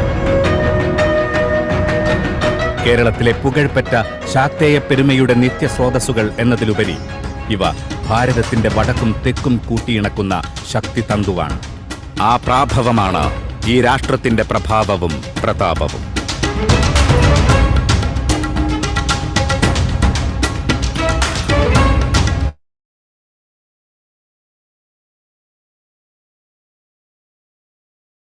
ഈ 13 കാവുകള് നമ്മുടെ നാട്ടില് എത്രയോ കാലങ്ങളായിട്ട് നിൽക്കുന്ന 13 കാവുകളാണ്. ശാക്തേയം എന്ന് പറയുന്ന പദ്ധതിയിലൂടെ മനുഷ്യരെ ഉയർത്താൻ വേണ്ടി ഒരു സംവിധാനമായിട്ട് നിൽക്കുന്ന പദ്ധതിയാണ്. പക്ഷെ നമുക്ക് ഇതിന്റെ പ്രയോഗത്തെക്കുറിച്ചോ ഇതിന്റെ സംവിധാനത്തെക്കുറിച്ചോ ഇതിന് ആസ്പദമായിരിക്കുന്ന തത്വചിന്തയെക്കുറിച്ചോ ഒന്നും അറിഞ്ഞുകൂടാ എന്നുള്ളതാണ് സത്യം. ഇത് അറിയുന്നവര് ഉള്ളത് ഓക്സ്ഫോർഡിലും ഷിക്കാഗോയിലുമാണ് എന്നുള്ള ഒരു ദുര്യോഗത്തിലൂടെയാണ് നാം കടന്നുപോയിക്കൊണ്ടിരിക്കുന്നത്. വാസ്തവത്തിൽ ക്രമകാളി എന്ന് പറയുന്ന ഈ സിദ്ധാന്തത്തെ ഈ വിഷയത്തെ ജനങ്ങളിലേക്ക് എത്തിക്കണം എന്ന് തഥാഗത ചിന്തിക്കുന്നതിന്റെ ആദ്യത്തെ കാരണവും ഇത് തന്നെയാണ്. നമ്മുടെ ശക്തി കേന്ദ്രമായിട്ടുള്ള, നമ്മുടെ ഓജസ്സിനും തേജസ്സിനും നമ്മുടെ ഉയർച്ചയ്ക്കും കാരണമായിട്ടുള്ള ഈ തത്വചിന്തയെ അതിൻ്റെ എല്ലാവിധ ആചാരപരങ്ങളായിട്ടുള്ള മാനങ്ങളും മാറ്റി നിർത്തിക്കൊണ്ട് എത്ര ഉയരത്തിൽ സ്ഥിതി ചെയ്യുന്ന ഒരു തത്വചിന്തയാണ് ഒരു പക്ഷേ ലോകത്തെ അത്ഭുതപ്പെടുത്താൻ എന്തുകൊണ്ടാണ് കാരണമായിരിക്കുന്നത് എന്ന് ഡിസ്കസ് ചെയ്യാൻ വേണ്ടിയിട്ടാണ്. നാളെ 3 ദിവസമായിട്ട്, നാളെയും മറ്റന്നാളും അതിൻ്റെ പിറ്റേ ദിവസമായിട്ട് നാം അതുകൊണ്ട് ചർച്ച ചെയ്യുന്നത് കാലസംഘർഷിണി എന്ന് പറയുന്ന ആ വലിയ സങ്കല്പത്തെക്കുറിച്ചാണ്. അതേ സമയത്ത് കാലസംഘർഷിണി എന്ന് പറയുന്ന ആ വിശേഷത്തിന്റെ 12 ഭാവങ്ങൾ എപ്രകാരത്തിലാണ് നാമുമായി ബന്ധപ്പെട്ടിരിക്കുന്നത് എന്നുള്ള അർത്ഥത്തിലാണ്. ഒരു തത്വചിന്താപരമായിട്ടുള്ള ഒരു ക്ലാസ് എന്നതിലുപരിയായിട്ട് അത് ഒരു പ്രയോഗപരതയിൽ അല്ലെങ്കിൽ പ്രാക്സിസിൽ ഊന്നി നിന്നുകൊണ്ടുള്ള ഒരു മെത്തഡോളജി ആയിരിക്കും നാം സ്വീകരിക്കുന്നത്. അതുകൊണ്ട് നാളെയും മറ്റന്നാളും അതിൻ്റെ പിറ്റേ ദിവസവും ഒരു ക്ലാസ് കേൾക്കുന്നതിലുപരിയായിട്ട് അത് പ്രയോഗിക്കാൻ പറ്റുന്ന രീതിയിൽ തയ്യാറായ മനസ്സോടുകൂടെ, ധ്യാനത്തിന്റെ രീതിയിലാവാം, മറ്റ് ചില കാര്യങ്ങളുടെ രീതിയിലാവാം, നാം തയ്യാറായിരിക്കണം എന്ന് ആദ്യമേ തന്നെ സൂചിപ്പിച്ചു കൊള്ളട്ടെ. എന്തായാലും ഇത്രയും പേര് വളരെ സ്നേഹത്തോടെ സന്തോഷത്തോടെ ഇതിൽ പങ്കെടുക്കാൻ കാണിച്ചത് വലിയ ഒരു കാര്യമാണ്. എനിക്ക് വലിയ അഭിമാനം തോന്നുന്നുണ്ട്. കാരണം കേരളത്തിൽ ഒരു കാലത്ത് ഇതേക്കുറിച്ച് പറഞ്ഞാൽ ആർക്കും അറിയില്ലായിരുന്നു. ഇന്ന് ഇത്രയും പേര് ഇത് കേൾക്കാൻ താല്പര്യപ്പെടുന്നു എന്നുള്ളത് തന്നെ വലിയ കാര്യം. അതുകൊണ്ട് ഒരു മാർക്ക് ഡെസ്കോസ്കിയും ഒരു ക്രിസ്റ്റഫർ വാലിസും ഒരു അലക്സിസ് സാൻഡേഴ്സണും അല്ലാതെ നമ്മുടെ കൂട്ടത്തിലും ആളുകൾക്ക് ഇതേക്കുറിച്ച് അറിയാനും പഠിക്കാനും ഒക്കെ താല്പര്യമുണ്ട് എന്നറിയുന്നത് വലിയ അഭിമാനകരമായ നിമിഷമാണ്. കേരളത്തിൽ ഈ പറയുന്ന പോലത്തെ ചിന്തകൾ അല്ലെങ്കിൽ ഇത്തരത്തിലുള്ള ആധ്യാത്മിക ചിന്തകൾ വളരെ കോറായിട്ടുള്ള ഫിലോസഫി. ഒരുപക്ഷെ ആധ്യാത്മികത എന്ന് പറയുന്ന സമയത്ത് മലയാളി പൊതുവിൽ, ഹിന്ദുക്കൾ പൊതുവിൽ ഫോളോ ചെയ്യുന്ന ആധ്യാത്മികത എന്ന് പറയുന്നത് ആധ്യാത്മിക ഉയർന്ന ദർശനം എന്നുള്ള അർത്ഥത്തിൽ ഫോളോ ചെയ്യുന്നത് വേദാന്ത ദർശനത്തെയാണ്. അതിൽ നിന്ന് മാറി തന്ത്രത്തിന്റെ ഏറ്റവും കോറായിട്ടുള്ള വളരെ പ്രാക്ടിക്കൽ ആയിട്ടുള്ള ജീവനെയും ജീവിതത്തെയും തൊടുന്ന ദർശനങ്ങളെ പുൽകാനുള്ള ഒരു വെമ്പൽ അല്ലെങ്കിൽ ഒരു മനസ്സ് നമ്മൾ കാണിച്ചു തുടങ്ങുന്നു എന്നുള്ളത് പ്രതീക്ഷ ഉണർത്തുന്ന കാര്യമാണ്. ഈ ക്ലാസ്സിന് ഇത്രയും പേര് പങ്കെടുത്ത് തന്നെ അതിന്റെ ലക്ഷണമായിട്ട് ഞാൻ കരുതുന്നു. നമുക്കൊരു കാലസംഘർഷണയുടെ മെഡിറ്റേഷനും കൂടെ ചെയ്തിട്ട് നമുക്ക് ഒരു 10 മിനിറ്റ് ചോദ്യങ്ങൾക്കായിട്ട്, 10 മിനിറ്റ് 5 മിനിറ്റ് ചോദ്യങ്ങൾക്കായിട്ട് മാറ്റി വെക്കാം. എല്ലാവരും സ്വസ്ഥമായിട്ടിരിക്കുക.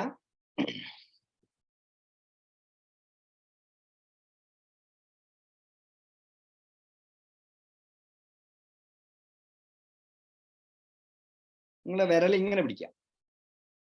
പിന്നെ മൃഗമുദ്ര എന്നാ പറയാം. മൃഗമുദ്ര, മൃഗം ചെമാൻ, മൃഗമുദ്ര. ഇങ്ങനെ പിടിച്ച സംഘടന മുദ്ര എന്നാ പറയാം. അതാണ് ഗുരുപാതുക. ഇങ്ങനെ പിടിച്ച ഗുരുപാതുകയായി അല്ലേ? 2 മാൻ തമ്മിൽ കൊമ്പ് കോർത്താൽ എന്തായി? Locking horns. എന്തായി? മാന്റെ പ്രത്യേകം എന്താ? മാൻ ഇങ്ങനെ ചാടി ഇങ്ങനെ പോകും. മനസ്സിന്റെ പ്രതീകമാണ് മാൻ ഇങ്ങനെ ചാഞ്ചല്യുള്ളതാണ്. 2 മാൻ കൊമ്പ് കോർത്താൽ എന്തായി? മനസ്സ് ലോക്കായി. ഗുരുപാതുകയിൽ മനസ്സ് ലോക്കായി അർത്ഥം. ശരി, ഗുരുപാതുകയെ കുറിച്ചല്ല പറയുന്നത്, മൃഗമുദ്രയെ കുറിച്ചാണ്. മൃഗമുദ്ര പിടിക്കാം, ന്യാസാണ്. നമ്മൾ നമ്മുടെ കൈ ഇങ്ങനെ പിടിച്ച് ഇതാ തലയ്ക്ക് മേലെ ഇങ്ങനെ, തലേ മൂർധാവെന്ന് ഇങ്ങനെ പിടിച്ചാൽ, ഇതാ ഇങ്ങനെ പിടിച്ചാൽ അതിന്റെ തൊട്ട് മേലെ ഒന്നും കൂടെ പിടിക്കാം.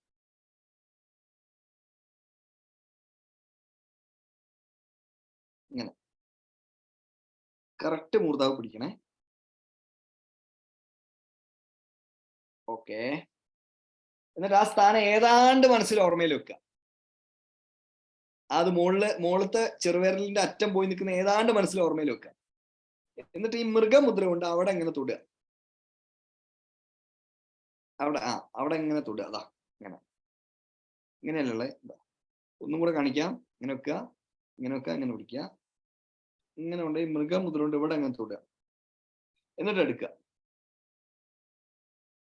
അതാണ് കാലസംഘർഷിണിയുടെ സ്ഥാനം. അത്ര മേലെ ഇരിക്കുന്നത്. ചക്രത്തിന്റെ ഒക്കെ വെളിയിലാണ്, സഹസ്രാര ചക്രത്തിന്റെ ഒക്കെ വെളിയിലാണ്. അങ്ങനെ പിടിക്കുക, കൈ പിടിക്കുക. വലത്തെ കൈ അങ്ങനെ പിടിച്ചു കഴിഞ്ഞാൽ ഇടത്തെ കൈ ഇതാ ചിന്മുദ്ര പോലെ ഇങ്ങനെ പിടിച്ചിട്ട് നമ്മുടെ മൂലാധാരത്തിൽ അല്ലെങ്കിൽ നമ്മുടെ നാഭിക്ക് താഴെ ഇങ്ങനെ പിടിക്കുക.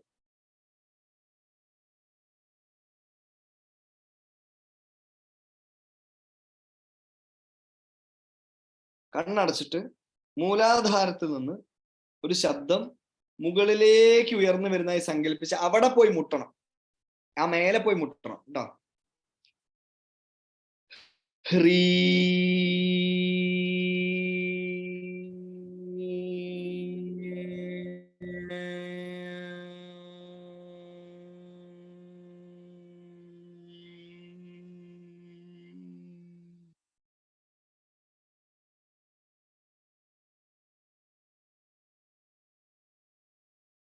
ഇനി ആ പോയിന്റിൽ നിന്ന് താഴേക്ക് ആ മന്ത്രം ഇറങ്ങി വന്ന് മൂലാധാരത്തിൽ വന്ന് മുട്ടണം. ഹ്രീ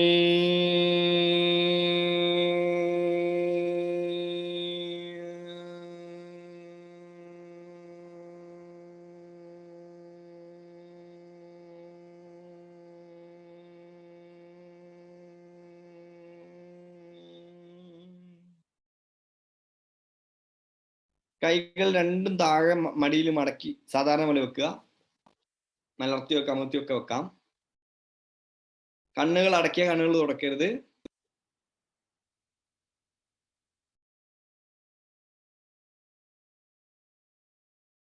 ഇപ്പൊ നിങ്ങൾ ശ്രദ്ധിച്ചാൽ നിങ്ങളുടെ ഹൃദയമിടിപ്പ് നിങ്ങൾക്ക് കേൾക്കാൻ സാധിക്കുന്നുണ്ടാവും.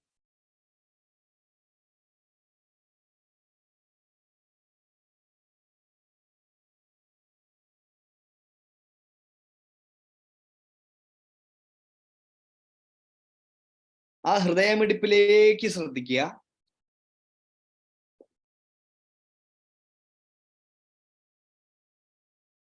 ആ ഹൃദയമിടിപ്പ് ആരംഭിക്കുന്ന ഭാഗത്തിലേക്ക് ശ്രദ്ധിക്കുക.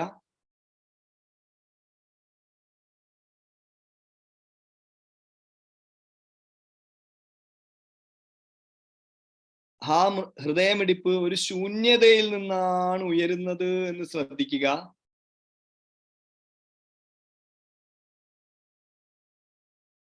ആ പരമമായ ശൂന്യതയിൽ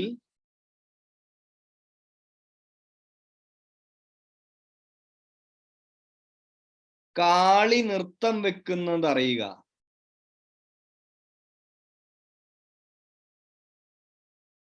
പൂർണ്ണമായും കറുത്തിരുണ്ട രൂപമാണ്. പൂർണ്ണമായും കറുത്തിരുണ്ട രൂപമാണ്.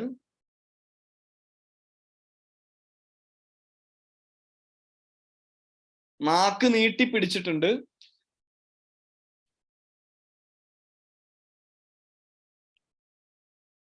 ചുവന്ന നിറത്തിലുള്ള നാക്കാണ്. ആ ചുവന്ന നിറത്തിലുള്ള നാക്കിൽ നിന്ന് രക്തമിറ്റി വീഴുന്നുണ്ട്.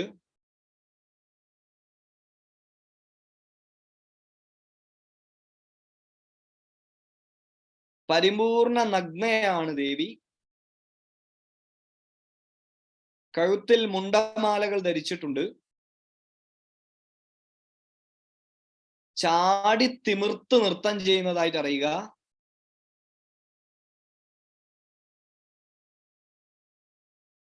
ആ നൃത്തം നിങ്ങളുടെ ഹൃദയത്തിന്റെ താളമായി മാറുന്നതായി അറിയുക.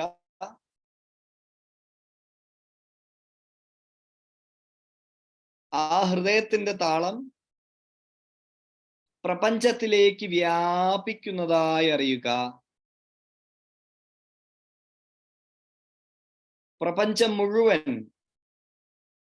ആ നൃത്തത്തിന്റെ വ്യാപനമുണ്ടാകുന്നു. ആ വൈബ്രേഷന്റെ വ്യാപനമുണ്ടാകുന്നു.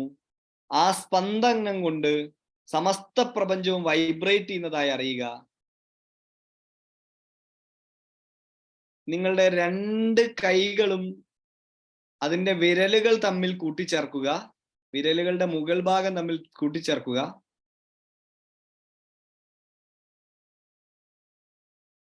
ആ വിരലുകളുടെ അറ്റത്ത് ആ വൈബ്രേഷൻ അറിയുന്നത് ശ്രദ്ധിക്കുക. ഹൃദയമിടിപ്പ് പോലെ നിങ്ങളുടെ വിരലുകളുടെ അറ്റത്ത് പൾസേറ്റ് ചെയ്യുന്നത് അറിയുക.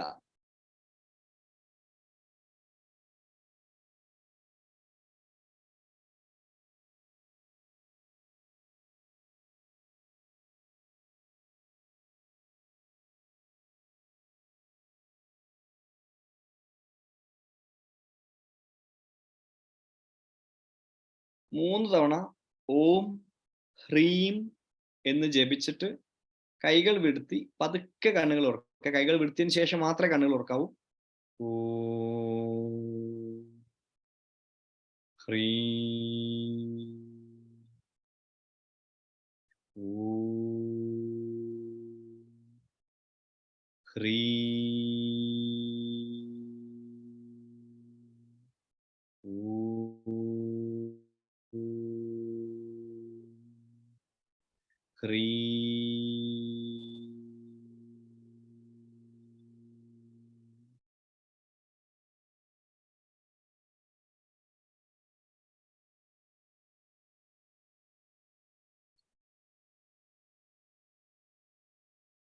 കണ്ണുകൾ ഓർക്കുക.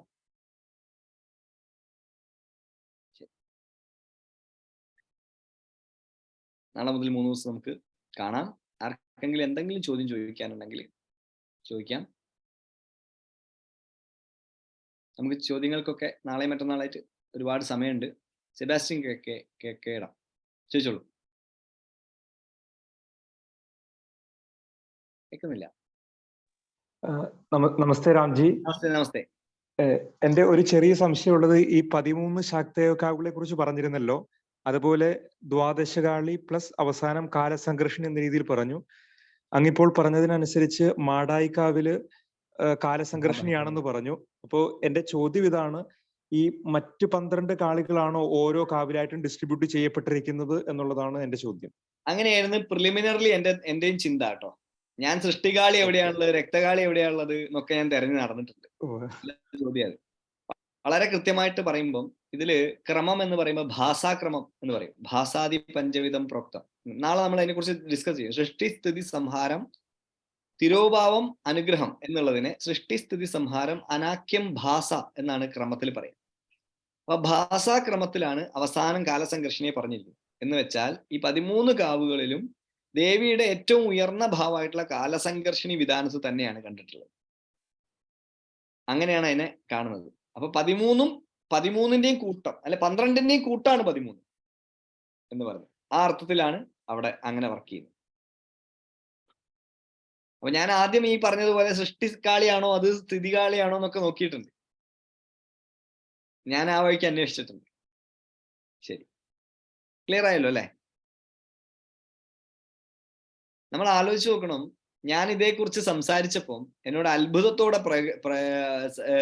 പ്രതികരിച്ചത് 40 വർഷമായിട്ട് ഇന്ത്യയിൽ വന്ന് പഠിച്ച ഒരു UK സിറ്റിസൺ ആയിട്ടുള്ള ഒരു ഈസ്റ്റേൺ യൂറോപ്യൻ നേറ്റീവ്, അദ്ദേഹത്തിന്റെ നേറ്റീവ് അവിടെയാണ്, സിറ്റിസൺ UK ആണ്, മാർക്ക് ഡെസ്കോസ്കിയാണ്. അദ്ദേഹത്തിന് 90ഓളം വയസ്സായി. അദ്ദേഹം ചോദിക്കുക എന്നോട്, ഇത് കേരളത്തിൽ പ്രാക്ടീസിൽ ഉണ്ടോന്ന്.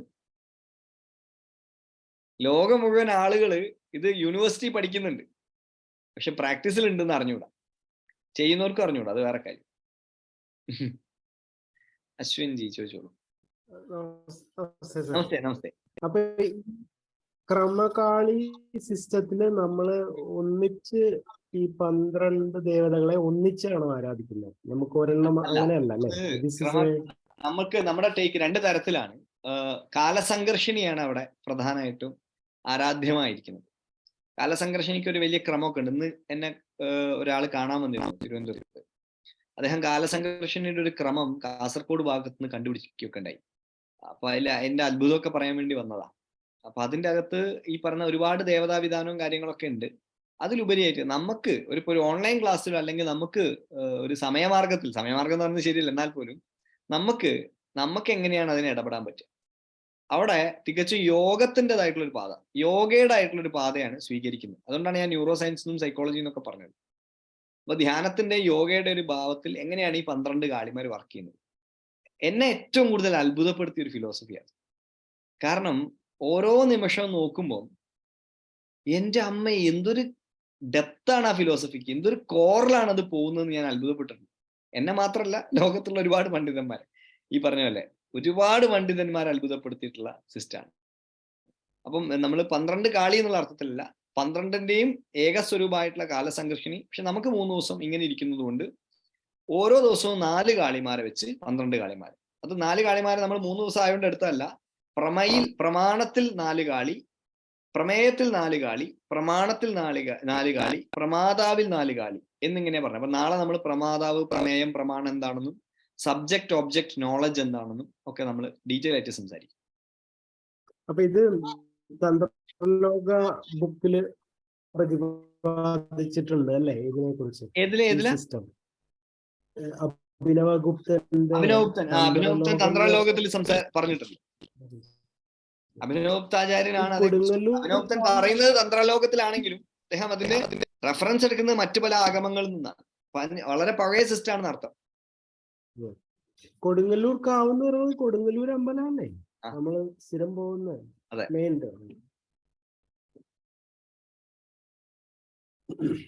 നല്ല സംഘർഷിണിയാണ് അവിടെ. സഞ്ജയ് ചോദിച്ചോളൂ.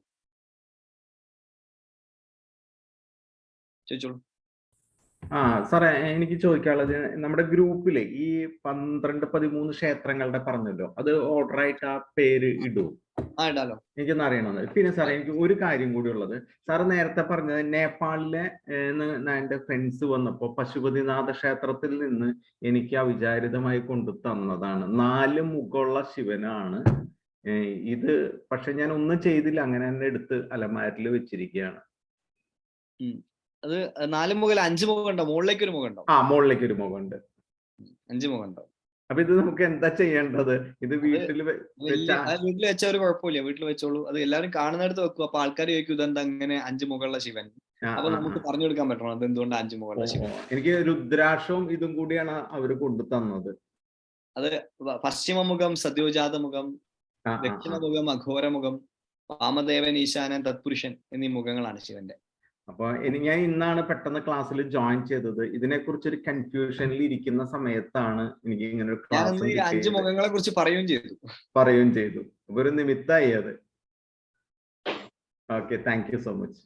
എനിക്ക് അന്ന് എപ്പോഴെങ്കിലും കാണുമ്പോ ഒന്ന് എനിക്ക് കാണണം. നല്ല ഭംഗിയായിട്ടുണ്ട്. നേരിട്ട് എപ്പോഴെങ്കിലും കാണാം. എവിടെയാ സ്ഥലം? തൃശ്ശൂര്. എപ്പോഴെങ്കിലും എനിക്കൊന്ന് നേരിട്ട് കാണാൻ പറ്റിയ നല്ലായിരുന്നു. തീർച്ചയായിട്ടും സാറേ. ഞാൻ ഈ പോയി വരുന്നവരോട് വേണമെങ്കിൽ കൊണ്ടുവരാനും പറയാം. എന്നാലും മതി. ഓക്കെ, തീർച്ചയായിട്ടും. Okay, thank you. Anand Vasudevan G ചോദിച്ചോ. രാംജി നമസ്തേ. നമസ്തേ. അങ്ങ് ഒരു മുദ്ര വെക്കാൻ പറഞ്ഞില്ലേ ധ്യാനത്തിന് മുന്നോടിയിട്ട്? ഒരു കൈ ഉയർത്തിയിട്ടും മറ്റേ താഴെ വെച്ചിട്ടും. അപ്പോ അത് അങ്ങ് പറഞ്ഞപ്പോ പെട്ടെന്ന് ഓർമ്മ വന്നത് ശ്രീരാമകൃഷ്ണദേവൻ ഒരു ഭാവസമാധിയിൽ നിൽക്കുന്ന ഒരു ഫോട്ടോ ആണ്. അപ്പോ അതന്നെയാണോ എന്നൊരു സംശയം, അത് ചോദിച്ചാ. നമുക്ക് നേരിട്ട് സംസാരിക്കാം. ശരി. ശ്രീ ശങ്കർ ചോദിച്ചോ.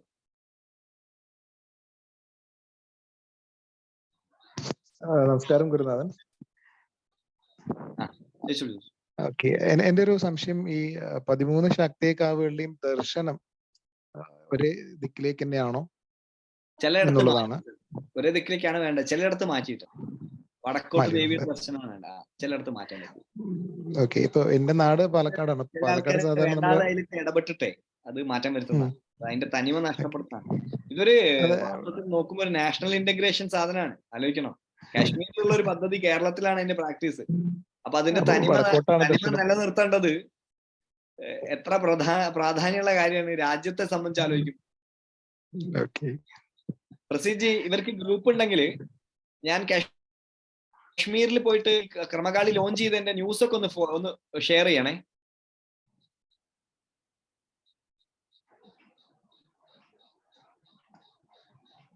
പ്രസീജി, ഈ ന്യൂസ് ഒക്കെ ഒന്ന് ഷെയർ ചെയ്യണേ. കാശ്മീരിൽ പോയിട്ട് ഇത് ചെയ്തതിന്റെ ന്യൂസ് ഒക്കെ ഷെയർ ചെയ്യണമെന്ന് പറയാം. ചോദിച്ചോളൂ, അടുത്ത ആള് ചോദിച്ചോളൂ.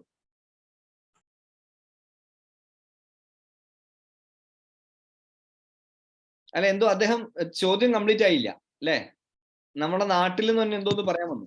ഓക്കെ, എന്റെ നാട് പാലക്കാടാണ് ഗുരുനാഥൻ. അപ്പോ ഇവിടെ ഈ പറയുന്ന ശാക്തേയ കാവുകളുടെ സമ്പ്രദായം പിന്തുടർന്ന കാവുകളുണ്ട്. പിന്നീട് ഇപ്പൊ ബ്രാഹ്മണന്മാരാണ് പൂജ ചെയ്യുന്നത്. അതിന്റെ ദർശനവും ഈ പറയുന്ന വടക്കോട്ട് തന്നെയാണ്. പക്ഷെ അവിടെ ഈ പറഞ്ഞ മുൻപ് സൂചിപ്പിച്ച പോലെ ഗണപതിയും അതുപോലെ തന്നെ ഭൈരവനും ഇല്ല, പകരം ശാസ്താവാണ് വരുന്നത്. അപ്പൊ അതും എന്തെങ്കിലും ബന്ധമുണ്ടോ ഈ പറയുന്ന സമ്പ്രദായമായിട്ട് അത്തരം? അതോ നമ്മുടെ നാട്ടിലെ ഒരു ശാക്തേയം എന്ന് പറഞ്ഞൊരു സമ്പ്രദായം ഉണ്ടല്ലോ, ആ സമ്പ്രദായമാണത്? കാരണം ശാക്തേയ കാവുകൾ എന്നാണ് മറ്റു 13 കാവുകളും പേരിലെ സാമ്യമുള്ളത്. ഇതും ശാക്തേയ കാവുകളാണ്, പക്ഷെ ഭൈരവനോ ഗണപതിയോ ഇല്ല, പകരം ശാസ്താവാണ് പറഞ്ഞത്. ഗുരുനാഥന്റെ പണ്ട് പറഞ്ഞൊരു കഥ ഞാൻ ഓർക്കുന്നുണ്ട്. ഒരു ഈ പറയുന്ന ശ്രീവിദ്യ, കാഞ്ചീപുരത്തെ ശ്രീവിദ്യ, അതുപോലെ തന്നെ ഗുരു, താങ്കൾ ഇതിന് മുമ്പത്തെ ഒരു പ്രസംഗത്തിൽ കേട്ടിട്ടുണ്ട്. അപ്പൊ അതുമായിട്ടുള്ള ബന്ധപ്പെട്ട് ഈ ഒരു സമ്പ്രദായമാണോ, സൗത്ത് ഇന്ത്യയിലെ സമ്പ്രദായമാണോ, അത് ഇവർ തമ്മിൽ എന്തെങ്കിലും രീതിയിലുള്ള ലിങ്ക് ഉണ്ടോ എന്നുള്ളതാണ്. ഇൻഫ്ലുവൻസ്ഡ് ആയിട്ട് ആ സ്ഥലം ഒന്ന് നോക്കിയാലേ പറയാൻ പറ്റുള്ളൂ. ഇൻഫ്ലുവൻസ്ഡ് ആയിട്ട് ചില സ്ഥലത്തൊക്കെ ഈ പറയുന്നത് പോലെ, അതായത് പ്രധാനപ്പെട്ട ശാക്തേയ കാവിന്റെ ഇൻഫ്ലുവൻസിൽ ചില കാവുകളിൽ ഈ പറയുന്ന പോലെ രീതി പിന്തുടരാറുണ്ട്. എല്ലാം അങ്ങനെ ആവണം നിർബന്ധമില്ല. ദേവിയെ തന്നെ നമ്മൾ ഈ വിധാനത്തിന്റെ രുരുജിത്ത്, ധാരികജിത്ത്, മഹിഷജിത്ത്, ദക്ഷജിത്ത് എന്നൊക്കെ പറയുന്ന വിഭാഗത്തിൽ കാണാം. അതൊരു ഒരു താന്ത്രികമായ ടെക്നിക്കൽ ഭാഗമാണ്. അപ്പൊ നോക്കണം, നോക്കിയാലേ അറിയുള്ളൂ. എല്ലാം അങ്ങനെയാണ് പറയാൻ പറ്റും. ശാസ്താവ് വരുന്ന രീതിയുണ്ട്. ഈ പറയുന്ന ക്രമകാളി സമ്പ്രദായത്തിൽ 13 ശാക്തേയ കാവുകൾ പിന്നീട് ആ പേര് വന്ന് ഭവിച്ചതാണോ അതിനു മുമ്പ് വേറെ എന്തെങ്കിലും പേരുണ്ടായിരുന്നോ? കാശ്മീർ ഷൈബസുമായി ബന്ധപ്പെട്ടൊരു പേരെന്തെങ്കിലും ഉണ്ടായിരുന്നിരുന്നോ? പിന്നീട് കേരളത്തിലെ ഈ സമ്പ്രദായമായ ശാക്തേയത്തിന്റെ പേര് പിന്നീട് വന്നതാണോ എന്നുള്ളതാണ് എൻ്റെ ഒരു സംശയം. ആ പേരിലൊരു സാമ്യം വെച്ചിട്ടുള്ളൂ. അല്ല, ശാക്തേയം എന്നല്ല, ശക്തിയാണ് ഇവിടുത്തെ വിഷയം. അത് തീർച്ചയായിട്ടും ഈ പദ്ധതിയിൽ ഉള്ള ഒരു രീതിയാണ്. അതിനകത്ത് ഇൻഫ്ലുവൻസ്ഡ് ആയിട്ടാണ് പേര് വരുന്നത്. ഓക്കെ ഗുരുനാഥൻ, നന്ദി, വളരെ നന്ദി. ഞാൻ ഒരു സാധനം അയച്ചിട്ടുണ്ടേ. ഒന്നുമില്ല, നമ്മളെ കാശ്മീരിൽ ഇത് ലോഞ്ച് ചെയ്യാൻ പോയപ്പോഴുള്ള ഒരു നാഷണൽ TV കവർ ചെയ്ത ന്യൂസിന്റെ ഒരു ചെറിയ ഭാഗം ക്ലിപ്പാണ്. അവര് അത്ഭുതത്തോടു കൂടി നമ്മൾ ഇത് വന്ന് പറഞ്ഞത്, അവർ കാശ്മീരികള് അത്ഭുതത്തോടു കൂടി കേൾക്കുകയാണ്. കേരളത്തിൽ നിന്ന് കുറച്ച് ആൾക്കാർ വന്നിട്ട് ഇത് പറഞ്ഞു. അശോക് ശങ്കർജി ചോദിച്ചോളൂ.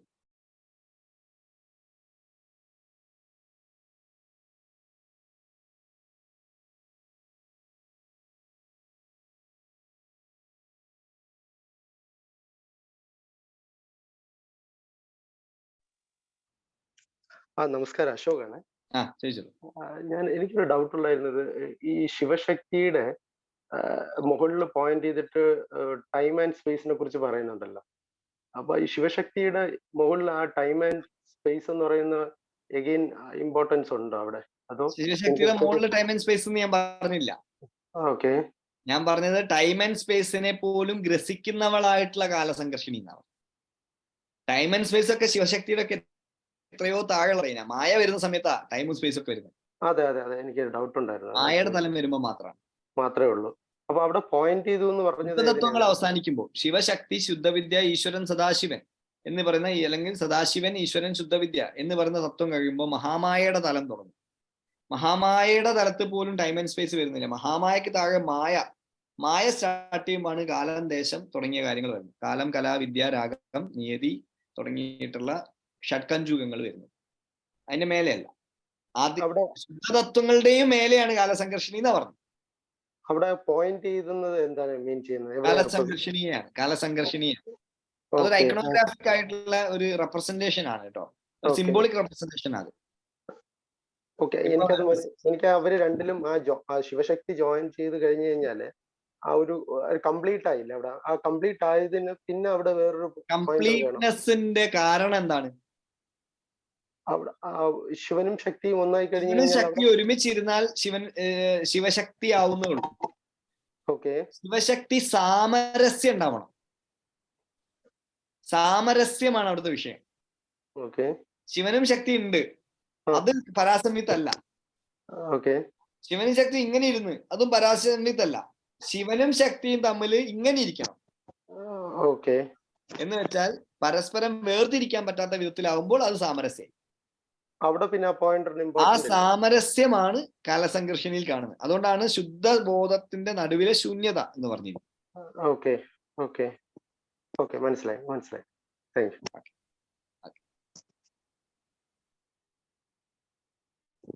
സുധീർ ജി ചോദിച്ചോളൂ. നമസ്തേ ജി, കേക്കാമോ? കേക്കാം. നമ്മളുടെ ഈ പനയന്നാർകാവ്, മുത്തൂറ്റുകാവ്, ഇത് രണ്ടും നമ്മുടെ പത്തനംതിട്ട ജില്ലയിലെ തിരുവല്ല താലൂക്കിൽ സ്ഥിതി ചെയ്യുന്നതാണ്. അതുപോലെ മാന്തമ്പുറത്തെ മാടായിക്കാവൊക്കെ കണ്ണൂരാണ്. ഏകദേശം ബാക്കി ഒരു 3-4 ജില്ലകൾ ഇതിൽ നിന്ന് പോയിട്ടുണ്ട്. ഇതിന് എന്തെങ്കിലും പ്രത്യേകിച്ച് ക്രമം വല്ലതും ഉണ്ടോ? ഈ തിരുവനന്തപുരം, കൊല്ലം ഭാഗത്തേക്കൊന്നും പോകുന്നുമില്ല. മിസ്സായതിനല്ലേ? കാവ് അവര് സഞ്ചരിച്ച് വന്ന അതൊരു ചരിത്രപരമായ അന്വേഷണം വേണ്ട വിഷയമാണ്. കശ്മീര ബ്രാഹ്മണർ എന്ന് പറയുന്ന, മഹുബ്രാഹ്മണർ എന്നല്ലെങ്കിൽ ഇങ്ങനെ വിളിക്കുന്ന, അവര് സഞ്ചരിച്ച പാതയെ നോക്കിയിട്ട് ഒരു ചരിത്രപരമായിട്ട് അതിന് നമുക്ക് പറയാൻ പറ്റും. അതിന് മറ്റെന്തെങ്കിലും റീസൺ, ആധ്യാത്മികമായ റീസൺ ഉണ്ടോന്ന് എനിക്ക് അറിഞ്ഞൂടാ. അങ്ങനെ എന്റെ അറിവിൽ അങ്ങനെ ഇല്ല. അവര് സഞ്ചരിച്ച് അവര് സെറ്റിൽമെന്റ് ആയ ചരിത്രപരമായ പല കാരണങ്ങളുമാണ് അതിന് റീസൺ. അതെ അതെ, അത് ശരി. കാരണം പല ജില്ലകളും മിസ്സായതായിട്ട് കണ്ടു. ഒരു പോയിന്റിൽ വന്ന്, അതായത് ഈ മുത്തൂറ്റുകാവും പനയന്നാർകാവും തമ്മിൽ ഒരു 2 കിലോമീറ്റർ കഷ്ടി വ്യത്യാസമേ ഉള്ളൂ. അതെ അതെ, സോറി, അല്ല, മാന്നാറാണ് പനയന്നാർകാവ്, മുത്തൂറ്റുകാവ് തിരുവല്ല. ഓക്കെ, ഒരു 10 കിലോമീറ്ററിന്റെ ഡിഫറൻസ് ഉണ്ട്. പക്ഷെ രണ്ടും തിരുവല്ല താലൂക്കാണ്. അതെ, ശരി, അതേ ഉള്ളൂ. അരയനാർക്കാവ്. ഇവിടെയൊക്കെ ദേവിയുടെ ആദി ഭാവത്തിനെയും കാണാം അടുത്തേക്ക് പോയി ശ്രദ്ധിച്ചാല്. കാലസംഘർഷണിക്ക് ഈ പറയുന്ന ഈ ക്രമം വരുന്നതിന് മുമ്പുള്ള ഒരു ഭാവത്തെ പോലും കാണാം. ശാബരകാളി എന്നൊക്കെ വിളിക്കുന്ന പോലത്തെ ഭാവം. നമുക്ക് ഇതിന്റെ ഇടയിൽ സമയം കിട്ടുമ്പോൾ സംസാരിക്കാം. നമുക്ക് ഈ 3 ദിവസം സത്യം പറഞ്ഞാൽ ഇതിന്റെ ഒരു ഫിലോസഫിക്കൽ ആൻഡ് എന്താ പറയാ ആ വിഷയം തന്നെ സംസാരിക്കാനുണ്ട്. അപ്പൊ അതിന്റെ ഇടയ്ക്ക് നമുക്ക് സമയം കിട്ടുമ്പോൾ അതിന്റെ ആചാരപരമായിട്ടും ചരിത്രപരമായിട്ടുള്ള കാര്യങ്ങളൊക്കെ പറയാം. വാസ്തവത്തിൽ കേരളത്തിലൊക്കെ ഒരുപാട് PhD ഒക്കെ എടുക്കേണ്ട വിഷയമുണ്ട് ഇതിനകത്ത്. ഫോറിൻ സ്കോളേഴ്സ് ഒരുപാട് PhD എടുത്തിട്ടുണ്ട് ക്രമത്തിലൊക്കെ. ചോദിച്ചോളൂ വിജയൻജി. നമസ്കാരം. നമസ്കാരം. ഈ മാടായിക്കാവിലെ അവിടെ ഐതിഹ്യം വായിക്കുമ്പോ ആ ഭഗവതിക്ക് തിരുവർക്കാട്ട് ഭഗവതി എന്നും കൂടെ പേര് കാണും. അത് ഈ രാജരാജേശ്വര ക്ഷേത്രത്തിലെ വെളിച്ചപ്പാട് പള്ളിയിലെ വിറക് കൊള്ളി എടുത്ത് എറിഞ്ഞിട്ട് അവിടെ സ്ഥാനമായത് എന്നുള്ള ഒരു അവിടെ ഒരു സ്ഥാനവും കാണുന്നുണ്ട് തിരുവർക്കാട്ട് ഭഗവതി. അർത്ഥത്തിലാണ് മാടായിക്കാവിലെ തെയ്യത്തിനും തിരുവർക്കാട്ട് ഭഗവതി എന്നുള്ള തോറ്റമ്പാട്ട്. അതുപോലെ ഒരു സംശയം, കൊടുങ്ങല്ലൂര് കുറുമ്പ എന്നാണ് പറയുന്നത്. അതുപോലെ അവിടെ നമ്മൾ കാണുന്നത് ദാരിക വധവുമായിട്ട് ബന്ധപ്പെട്ട ഒരു സ്റ്റോറിയാണ്. അപ്പൊ അതും ഇതും എല്ലാം എങ്ങനെയാണ് മാച്ച് ആവുന്നത്? സെയിം കാര്യം മാടായിക്കാവിലുണ്ട്. ദാരികന്റെ കോട്ടയൊക്കെ ഉണ്ട് തെയ്യ വരുമ്പോ ഇല്ലേ? മാടായിക്കാവിൽ ആ നേരെ കാണുന്ന മല ഇല്ലേ അവിടെ നോക്കുമ്പോ അത് ദാരികന്റെ കോട്ടയെന്നാ മാടായിക്കാവിലെ വിശ്വാസം. അപ്പൊ ദാരിക വധത്തിന്റെ പശ്ചാത്തലം എല്ലാ സ്ഥലത്തും പറയാറുണ്ട്. അത് അതിന്റെ ദേവി ഈ പറയുന്ന പുരാണവുമായിട്ടുള്ള ബന്ധം കൊണ്ടാണ് വരുന്നത്. അപ്പൊ പുരാണത്തെയും കഥയെയും ആസ്പദമാക്കിയിട്ട് നമുക്ക് അവിടുത്തെ ഫിലോസഫിയെ കാണാൻ പറ്റില്ല. അവിടെ പുരാണത്തിന്റെയും കഥേന്റെയും ഒരു സെഡിമെന്റേഷൻ കൂടെ സംഭവിക്കുന്നുണ്ട് എന്ന് മാത്രം. അപ്പൊ കുരുമ്പ കടൽ തീരത്തൊക്കെ കുരുമ്പകളായിരുന്നു. കുരുക്കുല്ലാമ്പയാണ് കുരുക്കുല്ലാമ്പ.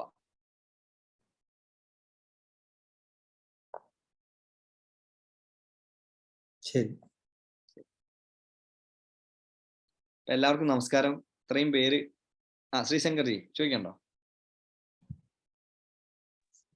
വളരെ വ്യക്തിപരമായ ഒരു ചോദ്യമാണ്. ഈ അടുത്ത ഗുരുനാഥന് ഡോക്ടറേറ്റ് ലഭിക്കേണ്ട JNU. അപ്പോ ആ വിഷയം എന്തായിരുന്നു, അതുപോലെ തന്നെ അത് നമുക്ക് JNU സൈറ്റിൽ അവൈലബിൾ ആണോ? ജസ്റ്റ് ഒന്ന് റെഫർ ചെയ്യാനായിട്ടാണ്. അത് താങ്കൾ കുറെ കാലങ്ങളായി ഫോളോ ചെയ്യുന്ന ക്യൂരിയോസിറ്റി ചെയ്തു. അതെ. PhD പബ്ലിക് ഡൊമൈനിൽ പബ്ലിഷ് ചെയ്യാൻ 3 വർഷം എടുക്കും. എന്ന് വെച്ചാൽ പബ്ലിക് ഡൊമൈനിൽ പബ്ലിഷ് യൂണിവേഴ്സിറ്റി സൈറ്റിൽ അവൈലബിൾ ആവും. ഞാൻ നോക്കിയിട്ടാണ് ഈ കോപ്പി ആയിട്ട് ഉണ്ടാവേണ്ടതാണ്. സ്റ്റുഡൻസ് ലോഗിൻ വേണ്ടി വരുന്നത് അത് കിട്ടാൻ സ്റ്റുഡൻസ് ലോഗിൻ വേണമെന്നാണ് ഞാൻ വിചാരിക്കുന്നത്. സ്കോളേഴ്സ് ലോഗിൻ മാത്രമേ വേണമെന്നാണ് തോന്നുന്നത്. അല്ലാതെ ഞങ്ങൾക്ക് അയച്ചു തരാം, അപ്പൊ നിങ്ങൾക്ക് വായിക്കാം. തീർച്ചയായിട്ടും PhD എനിക്ക് ഉണ്ടല്ലോ, JNU കയറി വായിക്കാം. വിഷയം എന്തായിരുന്നു വരുന്നത്? വിഷയം pluralism in yoga, transformation and engagements with biomedicine എന്നുള്ളത്. യോഗയുടെ എന്താണ് യോഗയുടെ പരിണാമം, അതിന്റെ ആധുനിക മെഡിസിനുമായിട്ടുള്ള ഇടപെടൽ, ഇതാണ് വിഷയം. ഓക്കെ, താങ്ക് യു ഗുരുനാഥൻ.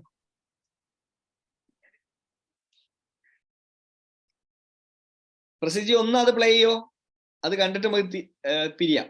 വെറുതെ കാശ്മീരിൽ പോയപ്പോ കാശ്മീരികൾക്ക് അത്ഭുതം. നമ്മൾ കേരളത്തിൽ വന്നിട്ട് ഒരാളുണ്ട് പ്രശാന്ത് കുമാർ ചോദിക്കുന്നുണ്ട്. അൺമ്യൂട്ട് സംസാരിച്ചു.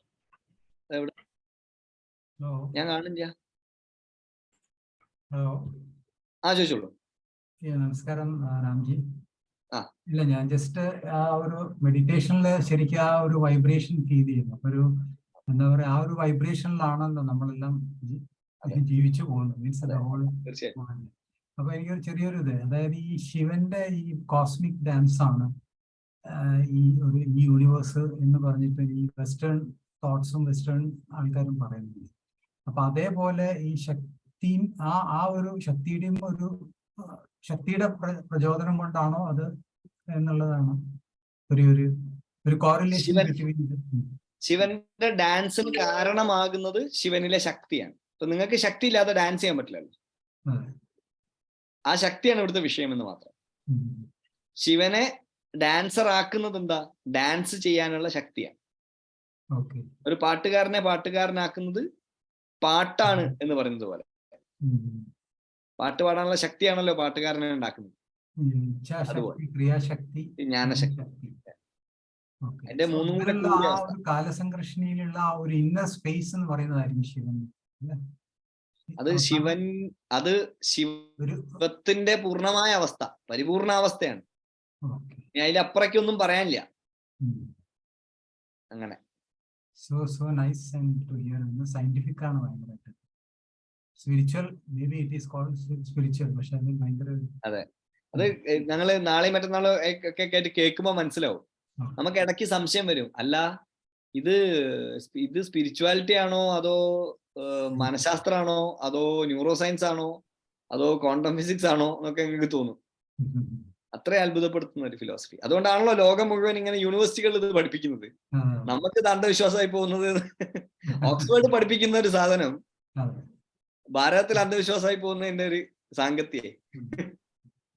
വേറെ യൂണിവേഴ്സിറ്റി ഉണ്ടല്ലോ, ഓക്സ്ഫോർഡ് യൂണിവേഴ്സിറ്റി, നിങ്ങൾ തന്നെ നോക്കിയല്ലോ. ഈ ക്രമത്തിനെ പറ്റി പറഞ്ഞപ്പോഴും ഞാൻ അത്ഭുതപ്പെട്ടിട്ടുണ്ട്. ആ 12 നമ്മുടെ ഇതൊക്കെ കാണിച്ചപ്പോഴേ കഴിഞ്ഞ ക്ലാസ്സില. അതെ അതെ, ഞാൻ 2 ദിവസം ഇവർക്കും കാണിക്കും. ഒരു കാണാത്തവരുണ്ടാവും, കാണിക്കാം അവർക്ക്. Okay, thank you. Last question Rahul Radhakrishnan. നമസ്കാരം. ഞാൻ ചോദിക്കാൻ ഉദ്ദേശിച്ചത് എന്താന്ന് വെച്ചാൽ, നേരത്തെ അവര് പറഞ്ഞിട്ടുണ്ടല്ലോ ഈ കാശ്മീരിൽ നിന്ന് ഇവിടെ വന്ന് സെറ്റിൽ ചെയ്ത കാര്യം. അപ്പൊ അതിനെ പറ്റി ആണെങ്കിൽ ഒരു ഹിസ്റ്റോറിക്കൽ റിസർച്ചിന്റെ ആവശ്യമുണ്ടല്ലോ. അപ്പൊ നമ്മൾ അങ്ങനെ ഒരു റിസർച്ചിന് ചെയ്യുകയാണെങ്കിൽ അതിന് പറ്റിയ യൂണിവേഴ്സിറ്റിയോ ഇപ്പോ ഇന്ത്യയിൽ ഇപ്പൊ ഉണ്ടോ? കേരളത്തിൽ ഏത് യൂണിവേഴ്സിറ്റിയിലും ഹിസ്റ്റോറിക്കൽ റിസർച്ച് ചെയ്യാം. നിങ്ങൾ അതിന് താല്പര്യമുള്ള ഒരു ഗൈഡിനെ കണ്ടുപിടിക്കണം എന്നുള്ളതാണ് പ്രധാനം. ഒരു ഗൈഡ് വേണം. അതെ, നമ്മൾ PhD-ന്റെ ഇതിനു വേണ്ടിയിട്ട് ക്വാളിഫൈ ചെയ്താല് അതിന് ഗൈഡ് ഉണ്ടെങ്കിൽ മാത്രമല്ലേ നമുക്ക് അവിടെ അഡ്മിഷൻ കിട്ടുള്ളൂ. അതെ, ആ ഗൈഡിനെ കണ്ടുപിടിക്കണം. അതൊരു ടാസ്ക് ആണ്. ഉണ്ടോ സാറിന് അറിയില്ലാരെങ്കിലും? എന്നോടൊരു പ്രൊഫസർ നമ്മളെ ജൂലൈ 21 നടന്ന, ജൂലൈ ആണോ ജൂൺ ആണോ ഓർമ്മയില്ല, 21 നടന്ന നമ്മുടെ ഈ പറയുന്ന 13 ശാക്തേയ കാവുകളും കാശ്മീർ ശൈവവും എന്ന് പറയുന്ന സെമിനാറിൽ ഒരു പ്രൊഫസർ കേൾക്കാൻ വന്നിരുന്നു. അപ്പൊ പുള്ളിക്കാരി, ഞാൻ ഒരു ഡിപ്പാർട്ട്മെന്റ് ഹെഡാണ്, പേര് ഞാൻ മറന്നുപോയി, നോക്കിയാൽ കിട്ടും. അവരെന്നോട് ഞാൻ ഈ പ്രഭാഷണം കഴിഞ്ഞിട്ട് ഇറങ്ങിയ സമയത്ത് എൻ്റെ അടുത്ത് വന്ന് വലിയ താല്പര്യത്തോടു കൂടി പറഞ്ഞു, എനിക്ക് ഈ വിഷയം കുട്ടികളെ ഗൈഡ് ചെയ്യാൻ താല്പര്യമുണ്ട് എന്നൊക്കെ പറഞ്ഞു. ഞാൻ നോക്കട്ടെ. ഹിസ്റ്ററി ആണോ ബാക്ക്ഗ്രൗണ്ട്?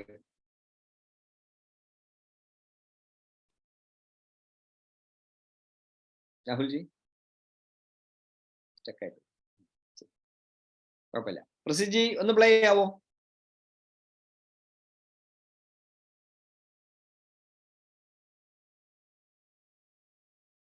ഇത് കണ്ടിട്ട് നമുക്ക് അവസാനിപ്പിക്കാം. संजीवनी शारदा केंद्राचा श्रीनगर दे कश्मीर शैव संस्थान निशात ते तथागता नोएटिक ते तांत्रिक अनुसंधान अकैडमी दे सहयोग कन्नै जम्मू दे आनंद नगर बोड़ी च संजीवनी शारदा केंद्र च कर्मकाली स्तोत्र दा शुभारंभ कीता गया। कार्यक्रम दे मुख वक्ता प्रजना प्रवाह दे राष्ट्रीय कन्वीनर जे नंद कुमार है। केंद्र दे चेयरमैन डॉ MK भरत ते केरल थमां डॉ रामानंद होरें आख्या जनेहा पहली बारी होआरदा है जे 2 दिनें लेई कश्मीर शैव मत सरबंधी सम्मेलन दा आयोजन कीता गया है। सम्मेलन च हिस्सा लैने आले मते हारे लोक महान संत स्वामी लक्ष्मण जू उंदे समर्थक न ते ओह केरल च भी शैव मत दा प्रचार कराते न। सम्मेलन दे दूए ध्याड़े कल श्रीनगर दे ईश्वर इलाके च कार्यक्रम आयोजित होग जिससे स्वामी लक्ष्मण जू होर रोंदे न। आज फिर से उसको पुनर्जीवित कई वर्षों से केरल में किया जा रहा है और केरल से जो हमारे डॉक्टर रामानंद जी, डॉक्टर जे नंद कुमार जी और बहन भाग्यलक्ष्मी जी जो सुदूर केरल से 3,000-3,500 किलोमीटर दूर से यहाँ पधारे हैं, इसी ज्ञान का प्रचार प्रसार करने के लिए, क्योंकि यह द्वादश काली जो है उनकी अवस्थाएं, उनका रूप, उनके जो सोपान है और एक सिद्धि प्राप्त करने के लिए जो ज्ञान है इस स्तोत्र में, उसी का प्रचार प्रसार करने के लिए इस कार्यक्रम का आयोजन किया गया है।